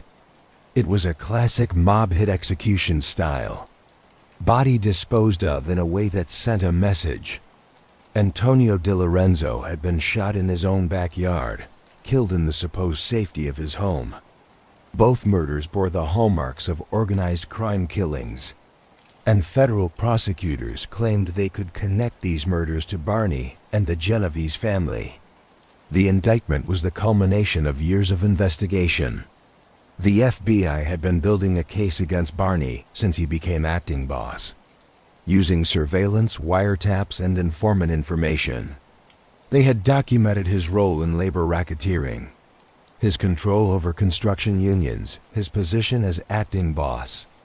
But the murder charges were what would really put him away for life if the government could prove them. For Barney, the indictment represented the nightmare every mobster lived with, the moment when years of careful planning and operational security weren't enough. When the weight of federal law enforcement resources finally caught up with you. No matter how careful you were, no matter how disciplined your organization, eventually the government could build a case. They had unlimited resources, unlimited time, and the power to offer deals to lower-level criminals in exchange for testimony against bigger targets. The pressure of being acting boss while facing a federal indictment was enormous. Barney had to continue managing family operations, had to maintain his authority and respect, had to show strength even as he was fighting for his freedom. Any sign of weakness could embolden rivals or create chaos within the organization. At the same time, he had to focus on his legal defense. Fighting a RICO case required enormous resources, top criminal defense lawyers, investigators, experts. The legal fees alone could run into the millions of dollars. And even with the best defense, conviction rates in federal RICO cases were extremely high. Prosecutors had refined their approach over years of mob trials, and they knew how to present cases that juries found compelling. The murder charges were particularly problematic. While jurors might be skeptical about labor racketeering charges, understanding the complexities of union corruption required sophistication, and defense lawyers could sometimes create doubt about whether specific actions crossed the line into criminality. Murder charges were different. Murder was clear, definitive, and emotionally compelling. If prosecutors could convince a jury that Barney had ordered or participated in murders, everything else would seem to fit a pattern of violent criminal leadership. Barney's defense team immediately began attacking the murder charges. They demanded to see the government's evidence, filed motions to suppress various materials, and prepared to challenge the credibility of any cooperating witnesses in mob trials. The government typically relied heavily on testimony from members who had flipped and agreed to cooperate in exchange for reduced sentences. These witnesses could be attacked as liars, as people willing to say anything to save themselves, as career criminals whose word shouldn't be trusted. But Barney also took an unusual step, one that would become a fascinating element of his case. He agreed to take polygraph tests. Polygraph tests, commonly known as lie detector tests, are controversial. They're not admissible as evidence in most courts because their reliability is disputed. The tests measure physiological responses, heart rate, blood pressure, breathing, skin conductivity while questions are asked, operating on the theory that lying produces measurable stress responses. But these responses can be affected by many factors, and the tests can be beaten with training or drugs. Despite these limitations, Barney and his lawyers decided to have him take polygraphs specifically about the murder charges. He would be asked directly, "Did you order the murder of Ralph DeSimone? Did you participate in the murder of Antonio DiLorenzo?" And his answers would be measured by the machine. The decision to take polygraphs was risky. If he failed, the defense couldn't use the results, but the government might somehow find out and use it to bolster their case or push harder for a conviction. But if he passed, his lawyers could argue, even if not in court, that their client had submitted to polygraphs and been found truthful when he denied the murders. Barney took not just one polygraph, but 3 separate tests with different examiners. Each time, according to his defense team, he passed when asked about the murders. His physiological responses indicated he was telling the truth when he denied involvement. But the government wasn't ready to accept these results. Federal agents pursued a theory that Barney had somehow cheated the polygraphs by using drugs to suppress his physiological responses. It sounds like something from a spy movie, but there are drugs, certain anti-anxiety medications, for example, that can potentially affect polygraph results by dampening stress responses. What happened next was remarkable and somewhat humiliating for someone of Barney's position in the underworld. FBI agents shaved his head. They took hair samples from his legs and his arms. They were looking for traces of lithium or other drugs that might have been used to beat the polygraph tests. This was an aggressive move by the FBI, a signal that they were committed to proving Barney guilty regardless of what the polygraph showed. It was also a demonstration of the power imbalance between the federal government and even the most powerful mobster. Here was the acting boss of the Genovese family, one of the most feared men in the New York underworld, being forcibly shaved and sampled like a laboratory subject. The drug tests came back negative. There was no lithium, no anti-anxiety medications, no evidence that Barney had chemically altered his physiology to beat the polygraphs. This put the government in a difficult position. Their theory about how he passed the tests had been disproven. The defense could now argue more forcefully that their client had demonstrated his innocence of the murder charges. Facing this evidentiary problem, prosecutors made a decision. They backed down on the murder charges. This didn't mean they were dropping the entire case. Barney still faced serious racketeering and extortion charges, but the murder charges, which would have meant a life sentence, were essentially abandoned. This was a significant victory for the defense, though the battle was far from over. The murder charges had been the most serious part of the indictment, the charges that could have kept Barney in prison for the rest of his life. Without them, the case became more about economic crimes, crimes that typically carried shorter sentences. But shorter didn't mean short, even without the murder charges. Barney was looking at potentially decades in federal prison if convicted on the remaining charges.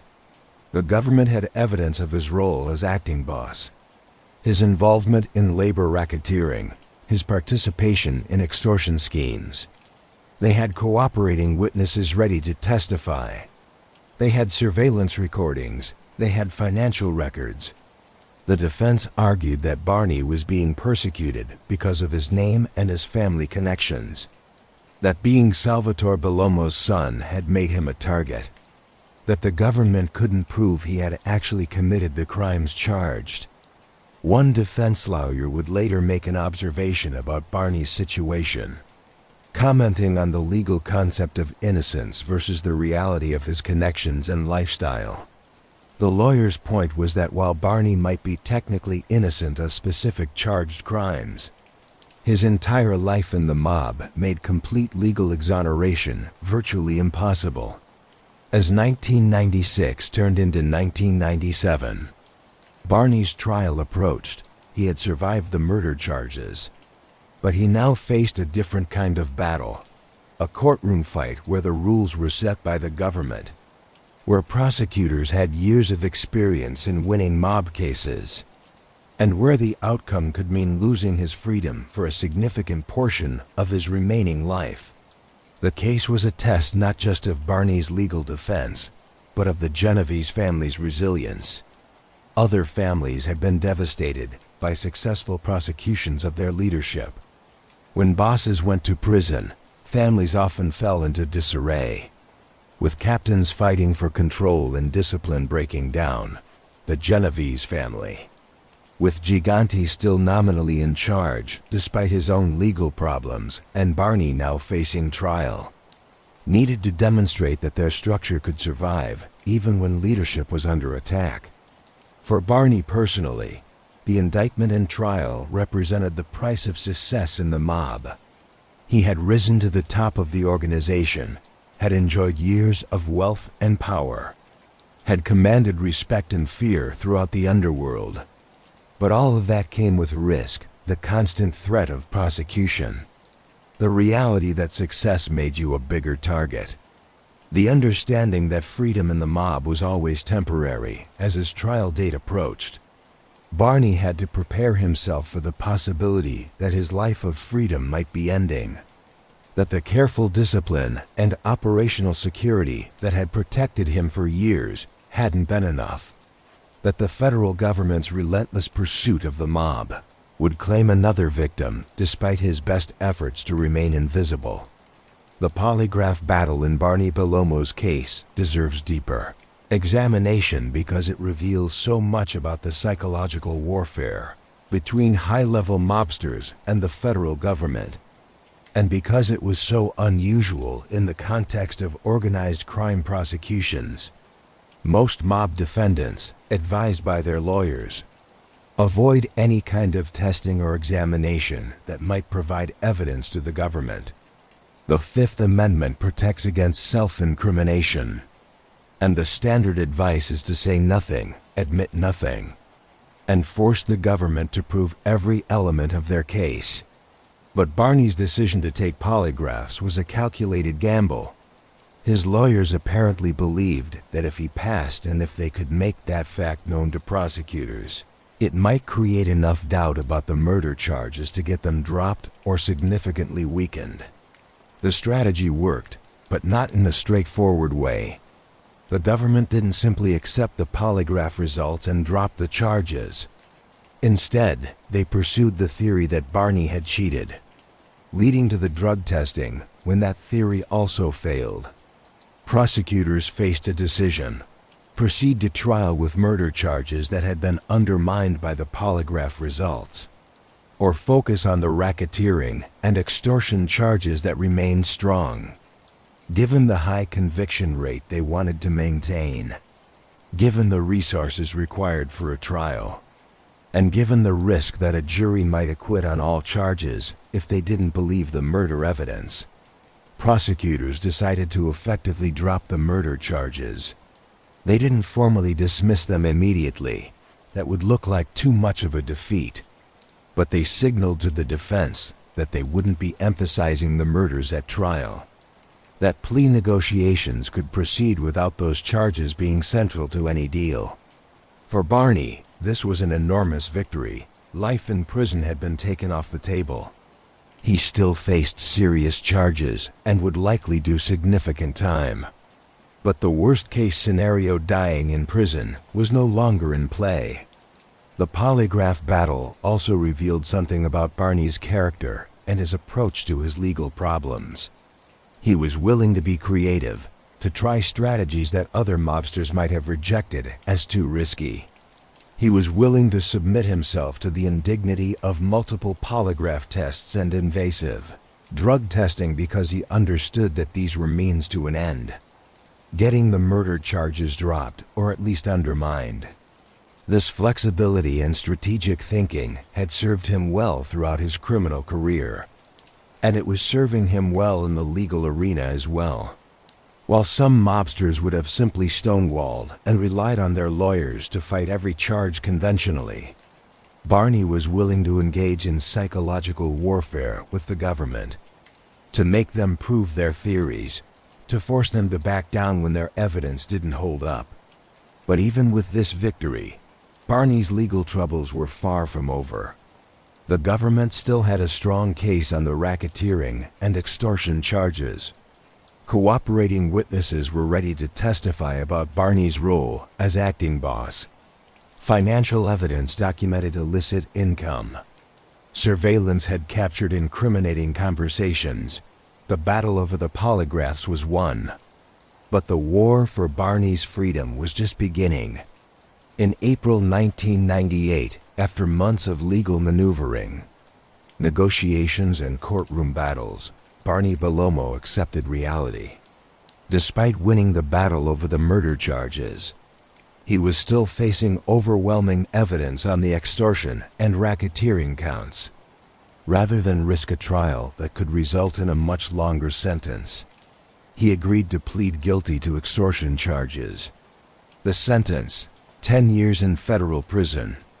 10 years, a decade of his life gone. Barney was 40 years old, in what should have been the prime of his life and his criminal career. Instead, he would be behind bars until he was 50, assuming he served his full sentence without early release for good behavior. For the Genovese family, Barney's imprisonment created a leadership vacuum. An acting boss was needed to manage operations while Barney was away. The family administration made their choice, and life in the mob continued as it always did. The organization was bigger than any individual, even someone as capable as Barney Bellomo. For a mob boss, prison presents particular challenges.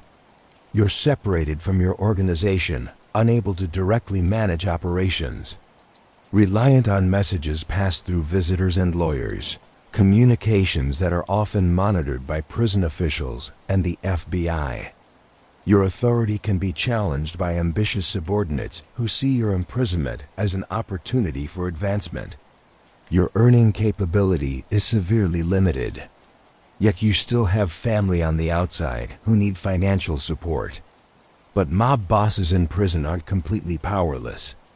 They can still send messages to their organization through visitors, lawyers, and carefully coded communications. They can still give orders, though the lag time and risk of intercepted communications make direct management impossible. And they still command respect from the soldiers and captains who remember why they achieved their position in the first place. Barney adapted to prison life. He was disciplined, kept to himself, avoided the conflicts that plagued many inmates. He used his time to read, to exercise, to maintain relationships with family members who visited. And he stayed connected as much as possible to the organization he had led on the outside. It was from prison in 1998 that Barney would be accused of one of the most shocking decisions of his criminal career: ordering the murder of Ralph Coppola. His acting captain and longtime friend, Ralph Coppola, was one of Barney's key soldiers at the Javits Center. He had been part of the crew's lucrative operations in the construction unions. He was a made man with his own crew, a capable mobster who had earned Barney's trust over years of working together, by many accounts.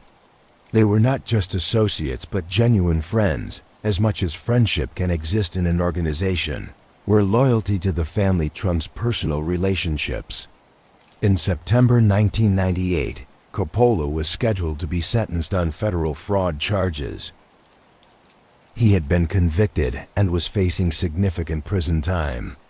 The sentencing date was set, the judge was ready to impose punishment, and Coppola was presumably preparing himself for years behind bars. He never made it to sentencing. On September 16, 1998, Ralph Coppola disappeared. He was there one day, gone the next, and he has never been found. No body, no evidence of what happened, no closure for his family. He simply vanished the way people vanish in mob stories, completely and permanently. Within the mob world and among law enforcement, there was immediate speculation about what had happened. The timing was too convenient. A mobster disappears just before sentencing. That's not a coincidence. That's a hit. But why would Barney order the killing of a loyal soldier? Someone who had been part of his crew for years. Someone who had helped build the Javits operation into a multi-million-dollar racket? The theories varied. Some suggested that Coppola had been showing disrespect, that he had violated mob protocol in some way that demanded the ultimate punishment. In the mob, Respect is everything. If a captain or soldier openly disrespects the boss, it undermines the boss's authority and has to be addressed decisively. Others suggested that Coppola had been stealing, skimming profits that should have been kicked up to Barney and the family administration. Theft from the family was a capital offense, one of the few crimes that could get a made man killed if Coppola had been caught stealing, particularly while Barney was in prison and unable to directly oversee operations. The penalty would have been death, but there was another, more disturbing theory. Perhaps Barney feared that Coppola, facing a long prison sentence, might cooperate with authorities. By 1998, the code of omerta was breaking down. More and more mobsters were choosing cooperation over honor, were testifying against their former associates in exchange for reduced sentences. Maybe Barney had heard something, had some indication that Coppola was considering flipping, and had decided to eliminate the threat before Coppola could do damage. The problem with this theory was that killing a cooperating witness rarely helps. If someone has already started talking to authorities, killing them just proves everything they've said and adds a murder charge. The smart move is to try to discredit the witness, to challenge their credibility, not to kill them and make yourself look guilty. But mob logic doesn't always follow rational analysis. Sometimes people are killed for emotional reasons, anger, paranoia, revenge, that don't make tactical sense. And sometimes the decision is made by people operating under imperfect information, who believe someone is about to cooperate when they're not, who make a decision that looks foolish in hindsight, but made sense with the information available at the time. Whatever the reason, Ralph Coppola was gone, and the government believed they knew who ordered it: Peter Peluso. A government witness and mobster-turned-cooperator claimed he had personal knowledge of Coppola's murder. According to Peluso's testimony, he had transported a message from Barney in prison to the people on the outside who would carry out the hit. The message, Peluso claimed, authorized the murder of Ralph Coppola. If true, this was damning evidence. It showed that Barney, even imprisoned and supposedly neutralized as a threat, was still running operations and still willing to order murders. It demonstrated the continued power and reach of mob bosses even when incarcerated. And it provided prosecutors with evidence of a new murder charge that could add decades to Barney's sentence. The Coppola murder became part of a broader understanding of Barney's position in the mob hierarchy. Even though he was in prison, even though someone else had been named acting boss to handle day-to-day operations, Barney retained significant power and authority within the Genovese family. He was still a voice that mattered, still someone whose decisions carried weight. This persistent influence from behind bars was both a tribute to Barney's status within the organization and a problem for law enforcement. If they couldn't neutralize mob leadership by simply imprisoning them, if imprisoned bosses could still run operations and order hits, then prosecution was less effective as a tool for dismantling organized crime. The Coppola case also illustrated the brutal reality of mob life that sometimes gets romanticized in popular culture. These weren't honorable men living by a noble code. They were criminals who would kill their friends if mob logic demanded it. Loyalty existed, but it was conditional and could be revoked at any moment. Years of friendship and successful partnership meant nothing if the boss decided you had violated the rules or become a threat. For Barney personally, the Coppola murder, if he indeed ordered it, represented a tragic miscalculation. He was already in prison, facing a decade behind bars. Adding a murder charge meant potentially dying in prison. Was protecting mob interests or punishing an offense worth that risk? Many observers thought the decision showed poor judgment. A rare moment when Barney's usually careful and calculated approach failed him. But in the mob, You don't get to make decisions based solely on what's best for you personally. The organization has its rules, its expectations, its demands. If Coppola had violated those rules in a way that demanded death, then Barney, as a leader in the family, would have been expected to authorize the hit, regardless of the personal consequences. This is the prison, both literal and figurative, that mobsters live in. They're bound by codes and expectations that can demand they sacrifice their own interests, their own freedom, even their own lives for the organization. It's presented as honor and loyalty, but it's really a system of control that keeps members trapped in patterns of behavior that often don't serve their actual interests. The Coppola murder charge would hang over Barney for years. The government would eventually formally charge him with it in 2006, nearly a decade after the disappearance.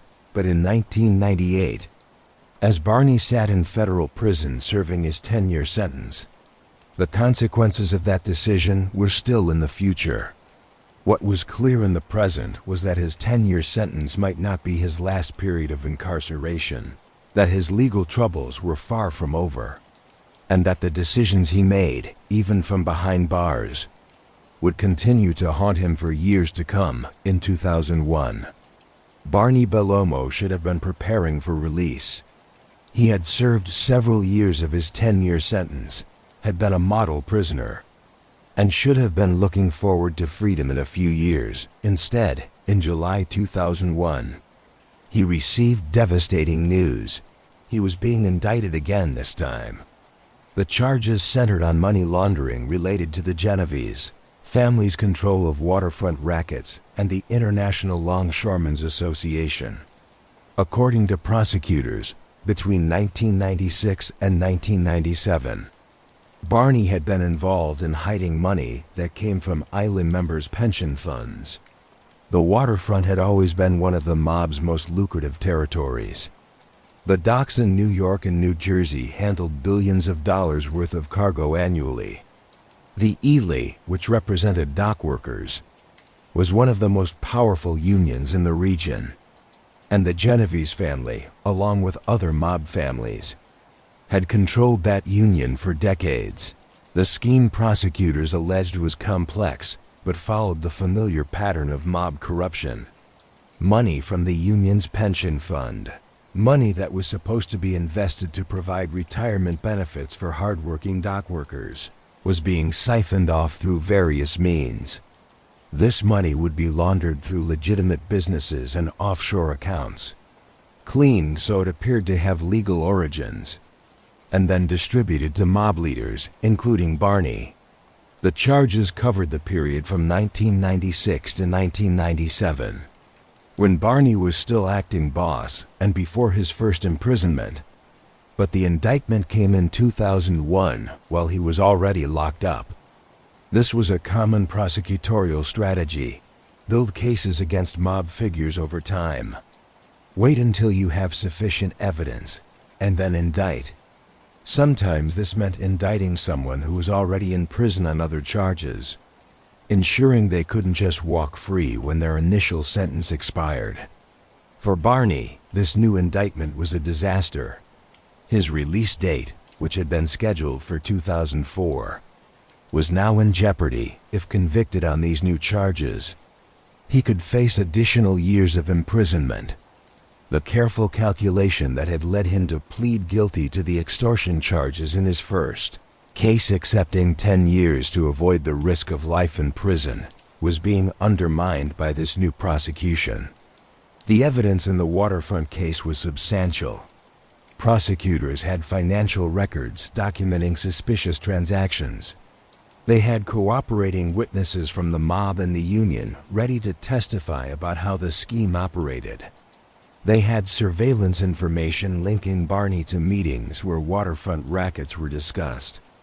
Building a money laundering case required connecting a lot of dots, showing where money came from, how it moved through various accounts, and where it ended up. But federal prosecutors had gotten very good at building these complex cases.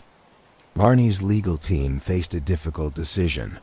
they could fight the charges at trial, arguing that the government couldn't prove Barney's direct involvement in the money laundering scheme. But going to trial was risky. If convicted on all counts, Barney could face decades of additional prison time. And the government's track record in prosecuting organized crime cases was excellent. Conviction rates were very high. Alternatively, they could negotiate a plea deal, accept a more moderate sentence that would still allow Barney to have some years of freedom after his release. After lengthy negotiations, Barney accepted a plea deal. He would plead guilty to lesser charges related to the waterfront case. The specific terms meant his release date would be pushed back, but not catastrophically.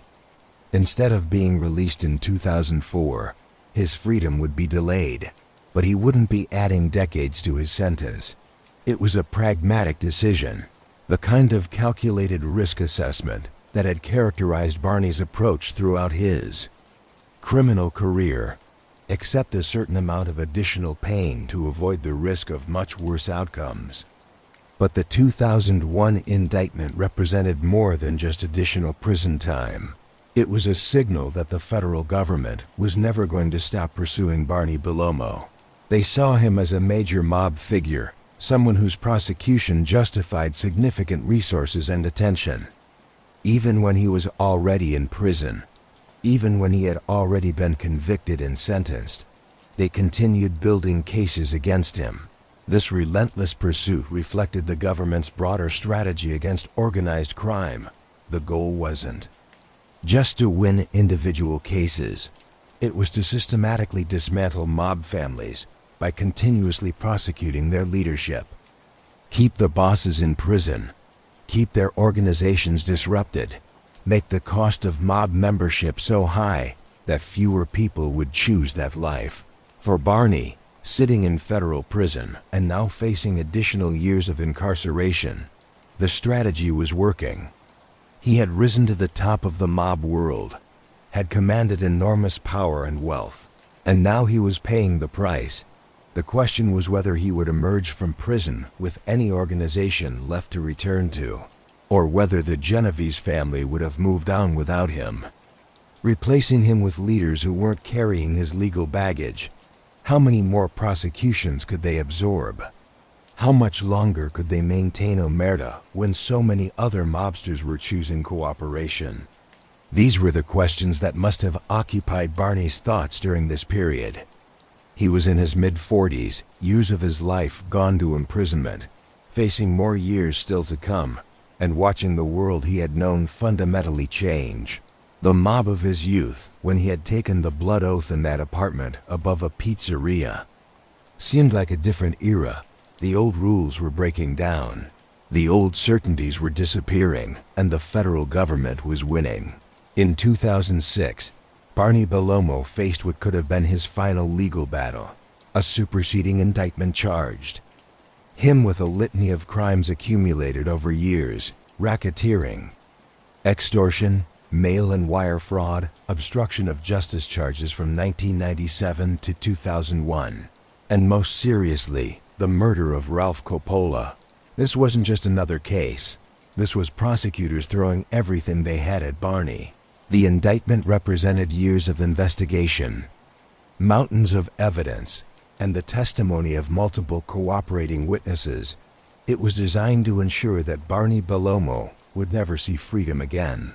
In 2007, a superseding indictment finally charged Barney with authorizing the 1998 Coppola murder. Facing the prospect of life if convicted, he negotiated a global plea in 2008. Guilty to mail and wire fraud, 1 additional year. Murder count dismissed. The Coppola murder charge had been hanging over Barney for years, since Coppola's disappearance in 1998.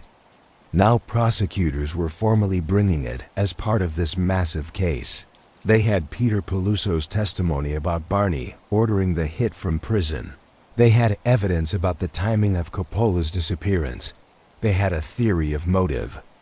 And they were ready to try to prove in court that Barney had ordered the murder of his longtime associate. For Barney, This charge was potentially devastating. The murder of Coppola was more recent than the DeSimone and DiLorenzo murders from his 1996 indictment, which had been essentially dropped.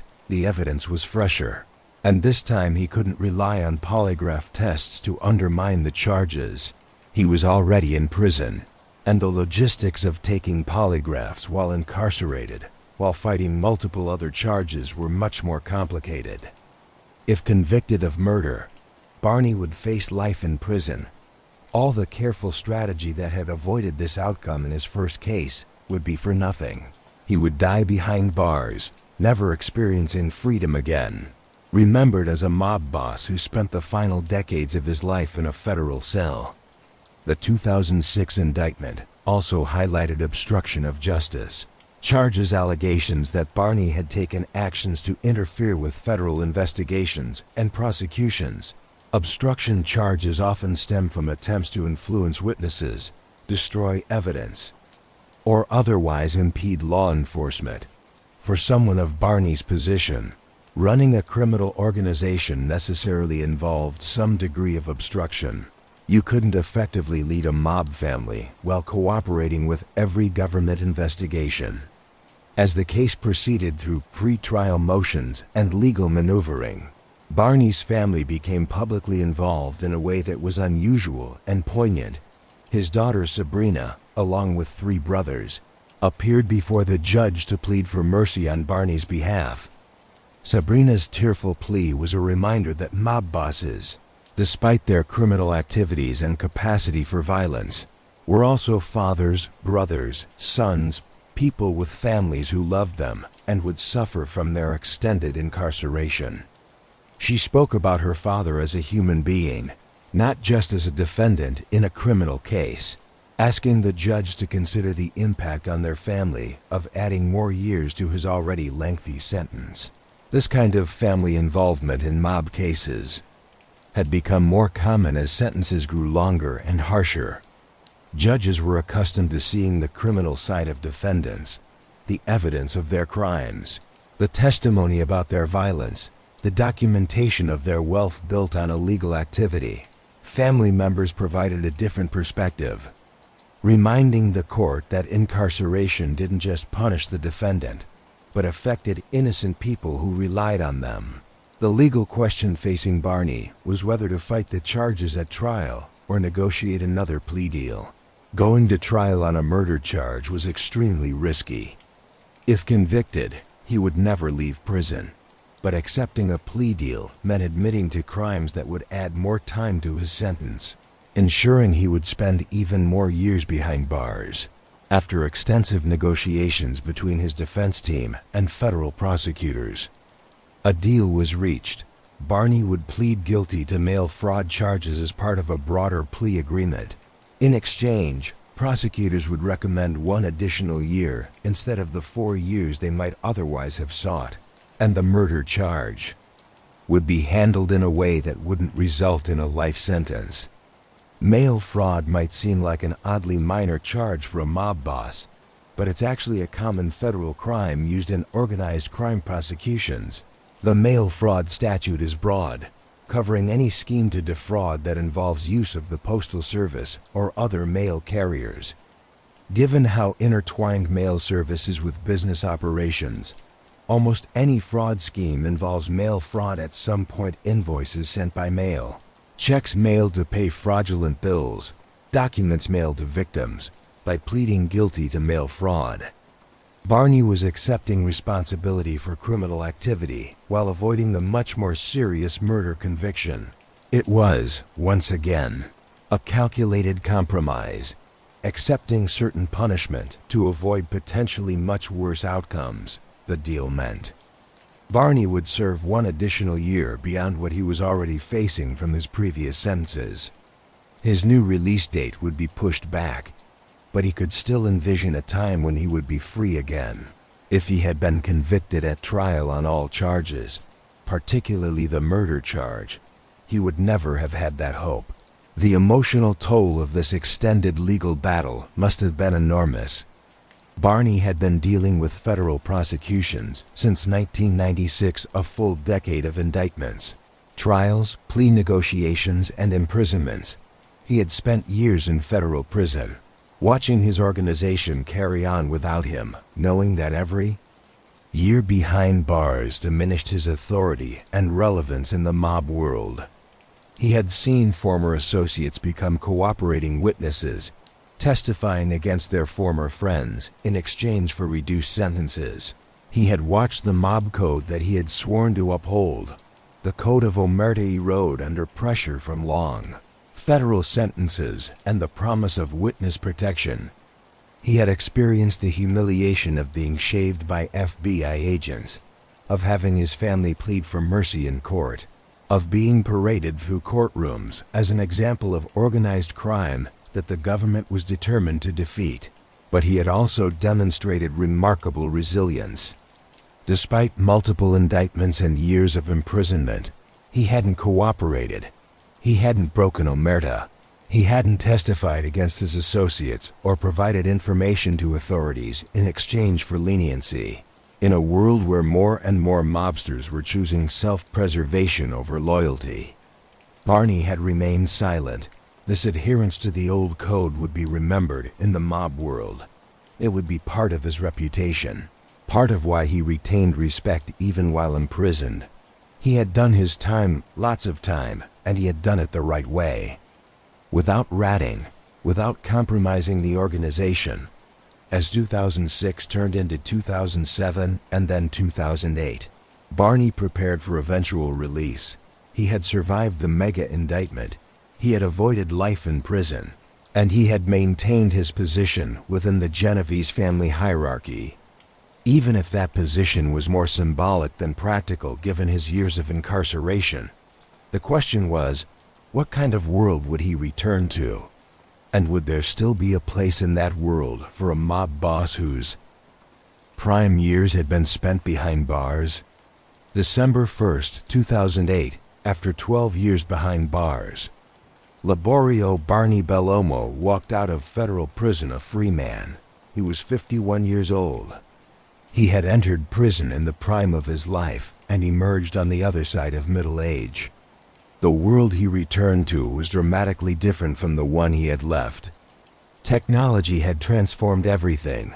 When Barney went to prison in 1996, cell phones were rare luxury items. Now everyone had one. And they were small computers capable of taking photos, recording videos, accessing the internet. The FBI could track your movements through your phone, could intercept your texts and emails, could use your own device as a surveillance tool against you. Social media had emerged: MySpace, Facebook, Twitter.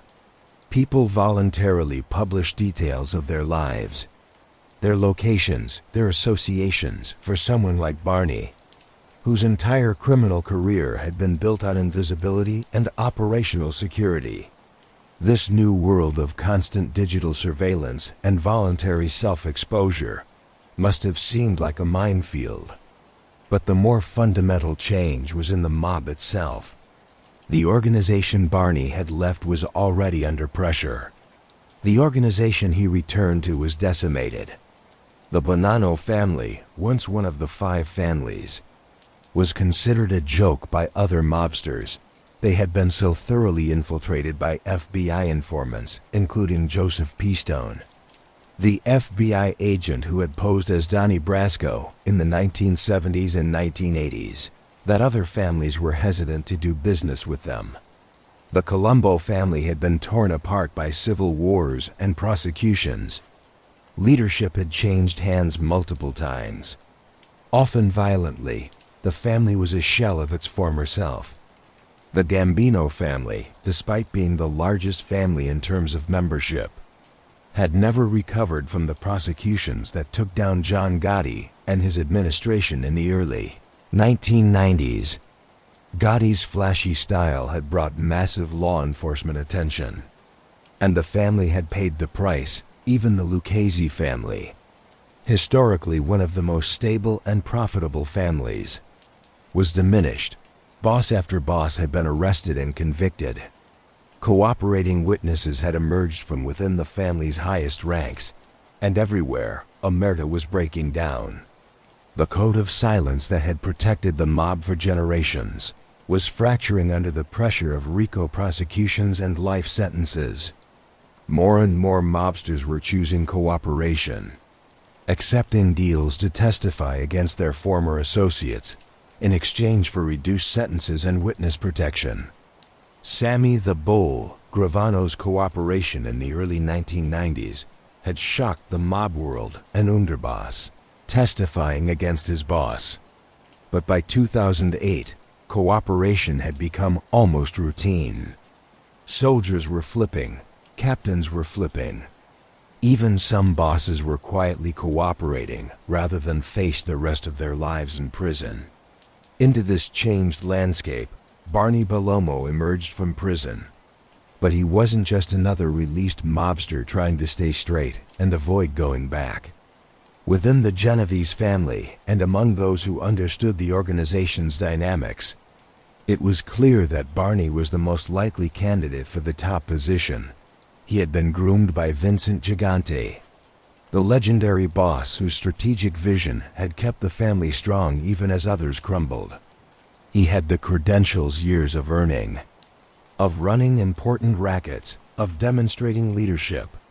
He had the reputation. He had done 12 years without cooperating, without breaking omerta, maintaining the respect that was essential for mob leadership.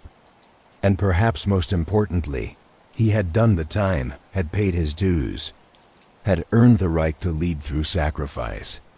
But Barney's release came with restrictions. Like all federal prisoners released on supervised release, he would spend 3 years under the watchful eye of probation officers. He would have to report regularly, would have restrictions on his movement and associations, would be subject to searches and drug tests. Any violation could send him back to prison for someone who was still, in the eyes of law enforcement, an active mob leader. These restrictions presented challenges. How do you run a criminal organization when your probation officer is watching your every move? How do you communicate with subordinates when your phone might be tapped? How do you conduct business when meeting with known criminals could be reported and used as grounds to revoke your supervised release? The answer was to be extraordinarily careful. Barney had always been disciplined about operational security, but now that discipline had to be absolute. He maintained what observers described as a squeaky clean appearance, on paper and a casual observation. He was a law-abiding citizen trying to reintegrate into society. He avoided known mob hangouts. He didn't frequent the social clubs where wise guys traditionally gathered. He didn't associate openly with other made men. He lived quietly, kept a low profile, and gave law enforcement no obvious grounds to violate his supervised release. But beneath this veneer of straight living, Barney was, according to law enforcement, rebuilding his position in the Genovese family. He was having conversations with key captains, conversations carefully arranged to avoid surveillance. He was receiving reports on family operations. He was providing guidance and making decisions about family business. The 3 years of supervised release were completed without violations. This was remarkable for someone law enforcement believed was an active mob leader.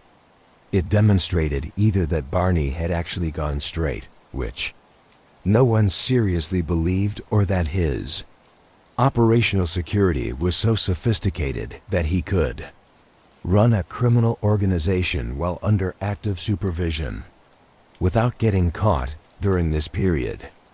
The FBI was also dealing with new priorities.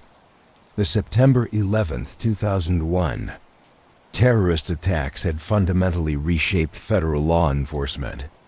The Bureau's top priority had shifted from organized crime to terrorism. Resources that had been dedicated to investigating the mob were redirected to counter-terrorism operations. This shift provided an opportunity for the mob to rebuild with less surveillance, fewer agents dedicated to organized crime investigations, and reduced prosecutorial emphasis. The remaining families could operate with somewhat less pressure than they had faced in the 1990s. The Genovese family was particularly well positioned to take advantage of this environment. They had always been the most disciplined family, the one that best understood operational security. With Barney's careful leadership, they could continue to operate profitably while maintaining a low enough profile to avoid becoming a priority for law enforcement. By the time Barney's supervised release ended, he had successfully demonstrated that he could operate under restrictions without getting caught. He had rebuilt relationships within the family, and he was positioned to formally assume a leadership role that, in many ways, he had never really relinquished. Around 2016, approximately 8 years after his release from prison, the FBI formally recognized Liborio Bellomo as the official boss of the Genovese Crime Family. This recognition wasn't based on an official mob announcement. The Genovese family didn't hold press conferences or issue statements about leadership changes. It was based on years of surveillance, informant information, and analysis of the family's operations that pointed to Barney as the person making ultimate decisions for the organization. But Barney's approach to being boss was radically different from how most mobsters might handle the position. He had learned from Vincent Gigante's example, understanding that the most powerful person in an organization doesn't have to be the most visible. In fact, visibility was dangerous, attracting law enforcement attention and providing prosecutors with evidence. Barney employed a strategy of extreme invisibility, operating through layers of intermediaries that insulated him from direct involvement in criminal activities. His primary intermediary was Peter "Petey Red" DeChiara, identified by law enforcement as the Genovese family street boss. The street boss position was crucial to Barney's strategy. DeChiara would be the person who met with captains, passed along orders, collected information about family operations, and handled day-to-day management issues. When captains needed guidance, they would speak with DeChiara, not directly with Barney. When messages needed to be conveyed, they would go through DeChiara to the outside world. DeChiara might appear to be running things, but according to law enforcement, the real power resided with Barney, who was making strategic decisions from behind multiple layers of insulation. This structure made prosecution extraordinarily difficult, even if the FBI knew Barney was the boss. Proving it in court required evidence showing he was directly ordering or profiting from criminal activities. When everything went through intermediaries, when Barney never spoke explicitly about crimes on phones or in places that could be bugged, when financial transactions were carefully structured to hide his involvement, building a prosecutable case became nearly impossible. Barney was calling the shots quietly, making decisions that affected one of New York's largest criminal organizations, yet doing so with such discretion that proving his role in court would be extraordinarily difficult. This was the ultimate evolution of the Genovese family's philosophy: power exercised through silence. The strategy appeared to be working, despite the FBI's recognition that Barney was the boss. Despite years of surveillance and investigation since his release from prison, no crimes could be proven against him. He had been out of prison since 2008, and by 2016, law enforcement had not been able to build a prosecutable case. This doesn't mean Barney had gone legitimate. Law enforcement was certain he was still involved in organized crime. The Genovese family was still operating rackets, still earning millions of dollars, still maintaining its position as New York's most powerful crime family. And Barney, as the boss, would be receiving a share of those profits and making strategic decisions about family operations. But proving it, gathering evidence that would convince a jury beyond a reasonable doubt, was a different matter. Barney's extreme caution, his use of intermediaries, his avoidance of electronic communications about family business, his careful selection of meeting locations, all made building a case nearly impossible. He didn't use cell phones for mob business. He didn't send emails or text messages about criminal activities. He didn't meet in locations that were easy to bug. He didn't keep records that could be subpoenaed. Every aspect of his operational security was designed to frustrate law enforcement and leave no evidence that could be used against him. This approach required extraordinary discipline, not just from Barney, but from everyone in his organization. Everyone had to understand and follow the same operational security principles. Sloppy soldiers who talked on phones or met in obvious locations had to be disciplined or removed. Associates who couldn't be trusted with secrets had to be kept at arm's length. The entire organization had to operate with a level of paranoia and caution that many people couldn't sustain. But the Genovese family under Barney's leadership apparently maintained this discipline. While other families were being decimated by prosecutions built on wiretap evidence and cooperating witnesses, the Genovese family remained relatively intact. The family still had over 200 made members, the largest of the 5 families. They still controlled rackets in construction, labor unions, gambling, and other traditional mob enterprises. They still had the political connections and the institutional knowledge that had made them powerful for decades. But they had adapted to the modern law enforcement environment. They operated more carefully, more quietly, more strategically than mob families of previous generations. They understood that the flashy public lifestyle John Gotti had embodied was a guaranteed path to prison. The successful modern mobster was invisible, boring, unremarkable, someone who attracted no attention and left no evidence. Barney embodied this approach perfectly. There were no photographs of him in the news. He gave no interviews. He had no social media presence. He didn't frequent high-profile restaurants or appear at mob funerals that attracted media attention. He was a ghost, a phantom, a person that law enforcement knew existed and held enormous power, but couldn't quite grasp firmly enough to prosecute. This invisibility was his greatest strength and his most important legacy. While other mob bosses sought glory, media attention, and public recognition of their power, Barney understood that real power didn't need recognition. It just needed to exist and to be effective. The ultimate lesson from his time in prison, from watching other mob leaders fall, from seeing families decimated by prosecutions, was that survival required invisibility. The moment you became visible, truly visible, not just to other mobsters, but to the public and the media, you became a target that law enforcement would dedicate enormous resources to taking down. By remaining invisible, Barney could continue to lead, continue to operate, continue to wield power without painting a target on his back. It was the strategy Gigante had taught him, perfected through decades of experience and adapted to an even more hostile law enforcement environment. To understand Liborio Bellomo's legacy, you have to understand what the Genovese family had become under his leadership in the 2010s and early 2020s.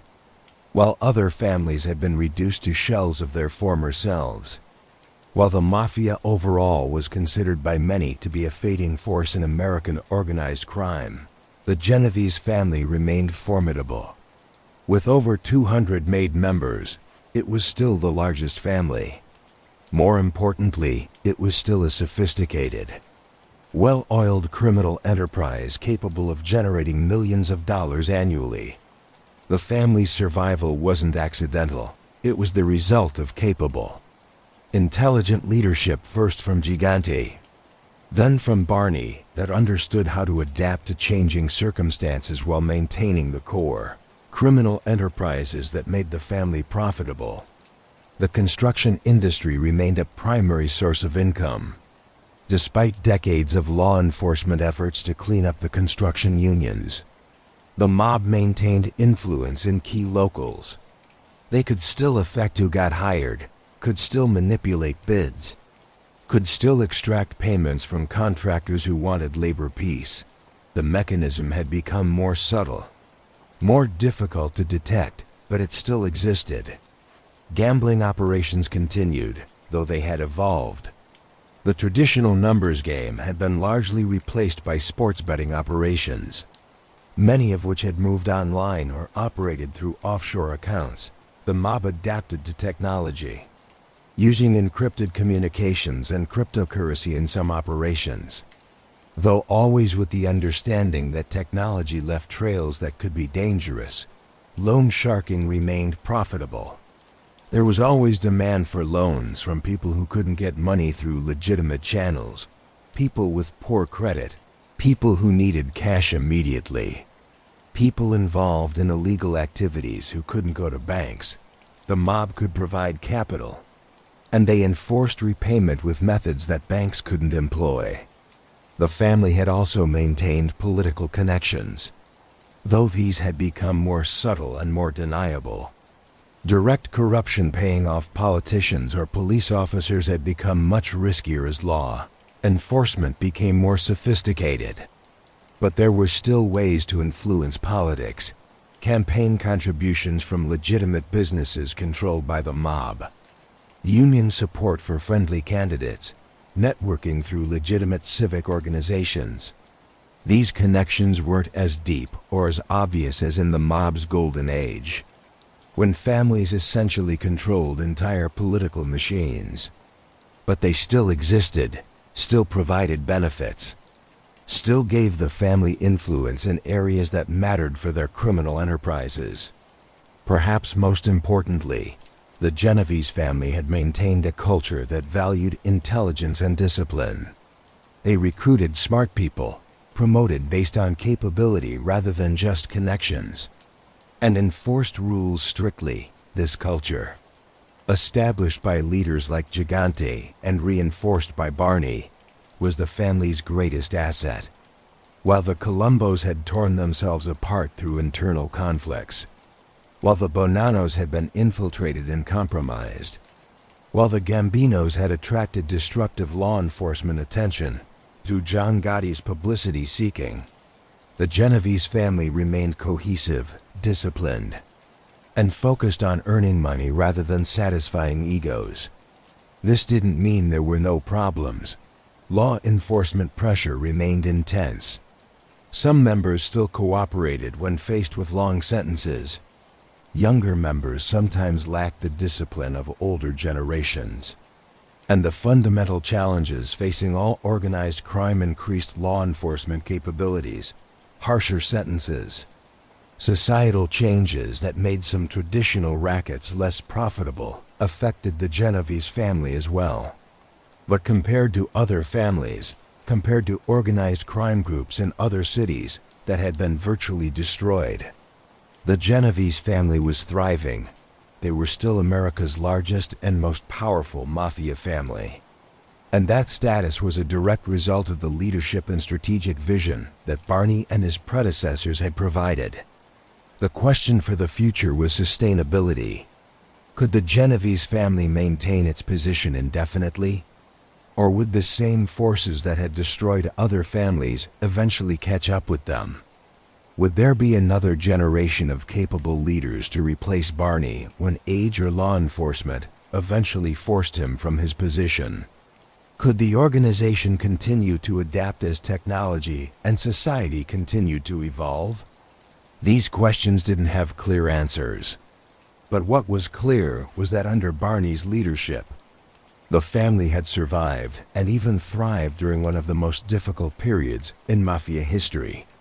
That survival was a testament to his capabilities, his strategic thinking, and his complete commitment to the principles of invisibility and discipline that had protected him and his organization for decades. If there's one lesson that defines Liborio Bellomo's entire life and career, it's this: real power doesn't announce itself, it simply exists. From his earliest days as a young soldier through his rise to captain and then acting boss, Through his imprisonments and his return to freedom, Barney maintained an almost pathological commitment to invisibility, while other mobsters sought recognition. While they courted media attention or lived flashy lifestyles announcing their success, Barney remained in the shadows. This invisibility wasn't cowardice or lack of confidence. It was sophisticated criminal strategy refined over decades that understood a fundamental truth about modern organized crime. The most visible mobsters were the ones who ended up in prison or dead. Consider the contrast between Barney and John Gotti, the Gambino family boss who became a media sensation in the 1980s. Gotti wore expensive suits, held court at public restaurants, gave quotes to reporters, and reveled in his image as the dapper Don. He became a celebrity. Recognized on the streets, covered by tabloids, almost a folk hero to some people. And where did that visibility get him? He died in prison serving a life sentence, his family decimated by prosecutions that were motivated in part by the public attention he had attracted. The FBI made taking down Gotti a priority because he had made himself so visible, so prominent, that his continued freedom was an embarrassment to law enforcement. Barney learned the opposite lesson: stay invisible. Avoid media attention. Don't let your ego demand recognition. The power itself is the reward. You don't need public acknowledgement of that power. This philosophy extended to every aspect of his life. He dressed casually, not in the expensive suits that marked traditional mobsters. He met people in odd locations at unusual hours, not in public restaurants where surveillance was easy. He avoided Manhattan, the center of media and law enforcement attention. He didn't seek the social status that came with being known as a mob boss. Even in prison, Barney maintained this low profile. He didn't write books about his experiences. He didn't give interviews to journalists or true crime authors. He didn't cooperate with prosecutors in exchange for reduced sentences. He simply did his time quietly and maintained his position through reputation rather than publicity. The strategy required discipline that most people couldn't sustain. It's human nature to want recognition for accomplishments, to want others to know about your success. In the mob world, where respect was the currency that mattered most, the temptation to make your power visible must have been enormous. But Barney resisted that temptation. He understood that in the modern era, with sophisticated surveillance technology and aggressive prosecutors, visibility was death. The invisible mobster could continue to operate. The visible one became a target. This principle applied to communications as well. Barney reportedly avoided phones for any sensitive discussions. He didn't use email or text messages for family business.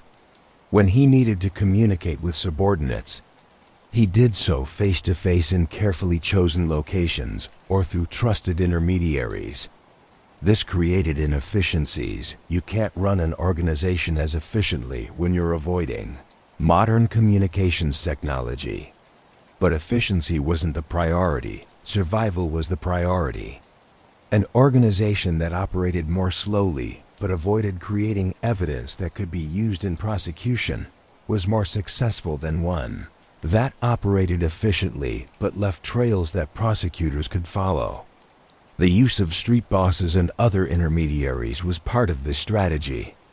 By insulating himself behind layers of other people, Barney made it nearly impossible for prosecutors to connect him directly to criminal activities. They might be able to prove that his street boss committed crimes, but proving that the street boss was acting on Barney's specific orders required additional evidence that was extremely difficult to obtain. This structure also protected against cooperating witnesses. If a captain decided to flip and testify for the government, they could provide information about the street boss they dealt with directly, but their knowledge of Barney's involvement would be secondhand at best. That made their testimony less valuable and easier to challenge in court. Barney's invisibility also extended to wealth. While some mobsters flaunted their illegal profits through expensive cars, large homes, and lavish lifestyles, Barney apparently maintained a more modest public profile. This didn't mean he wasn't wealthy. Running one of America's most powerful crime families for years certainly generated substantial income, but that wealth wasn't displayed in ways that would attract attention or provide evidence for asset forfeiture actions.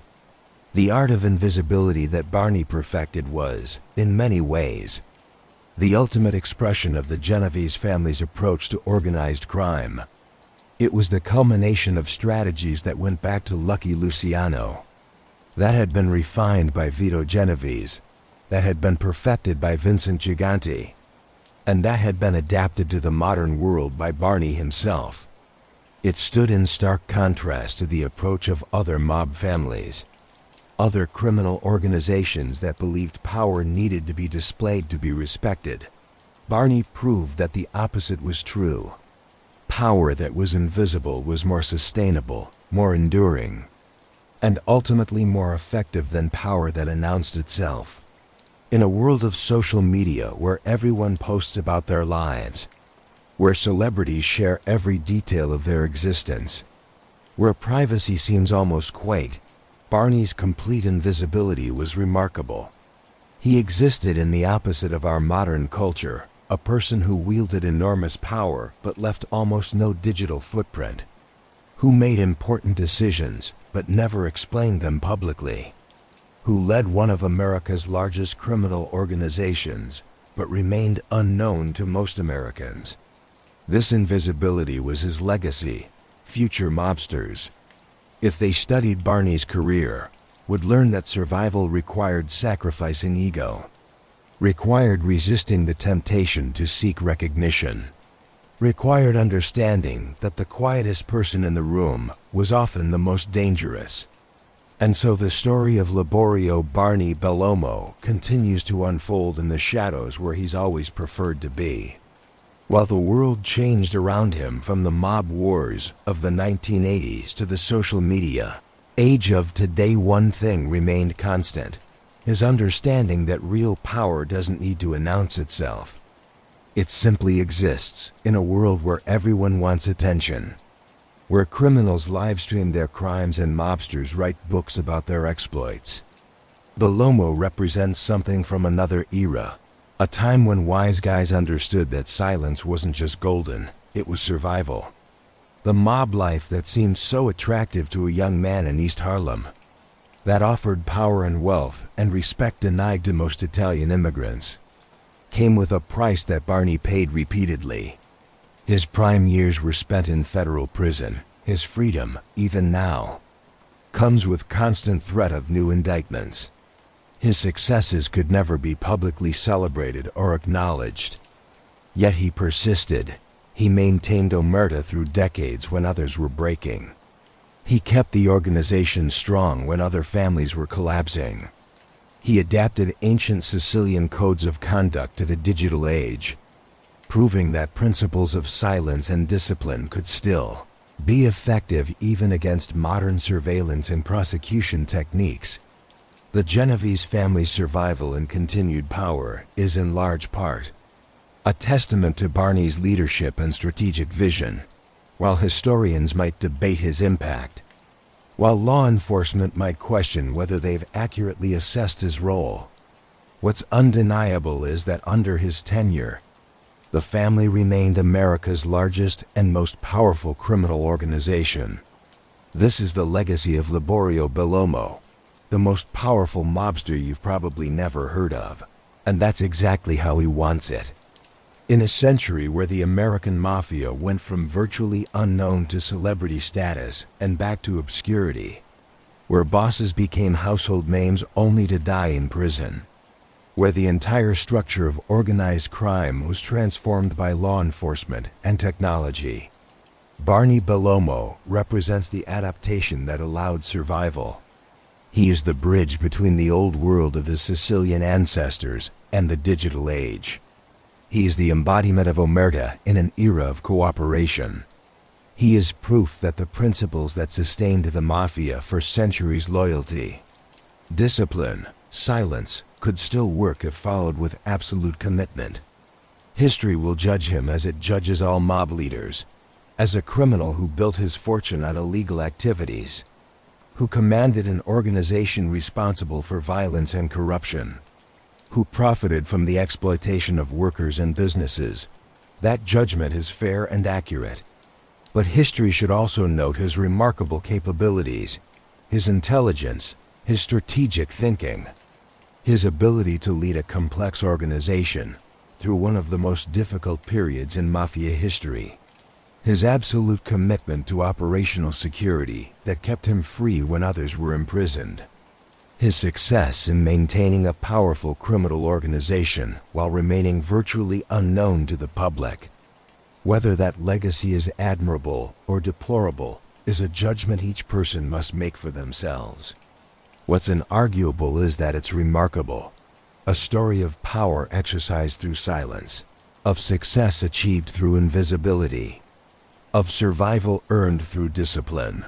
The ghost boss of the Genovese family, the invisible hand that guided America's most powerful crime organization, the student of Vincent Gigante who perfected the lessons of his mentor, the boy from East Harlem who rose to the top of the underworld while the world barely noticed he existed. This is Liborio Barney Bellomo, the man who understood that in the shadows, silence is strength. And power, real power, doesn't need to announce itself. It simply exists if you made it this far into the story. Drop a comment and let me know what you thought about Barney Bellomo's incredible journey. Was he a genius for staying invisible or just lucky? Make sure you're subscribed with notifications on. Hit that like button, share this with your friends who love true crime. And I'll see you in the next story. Until then, sleep well and remember, in the underworld, the quietest man in the room is often the most dangerous.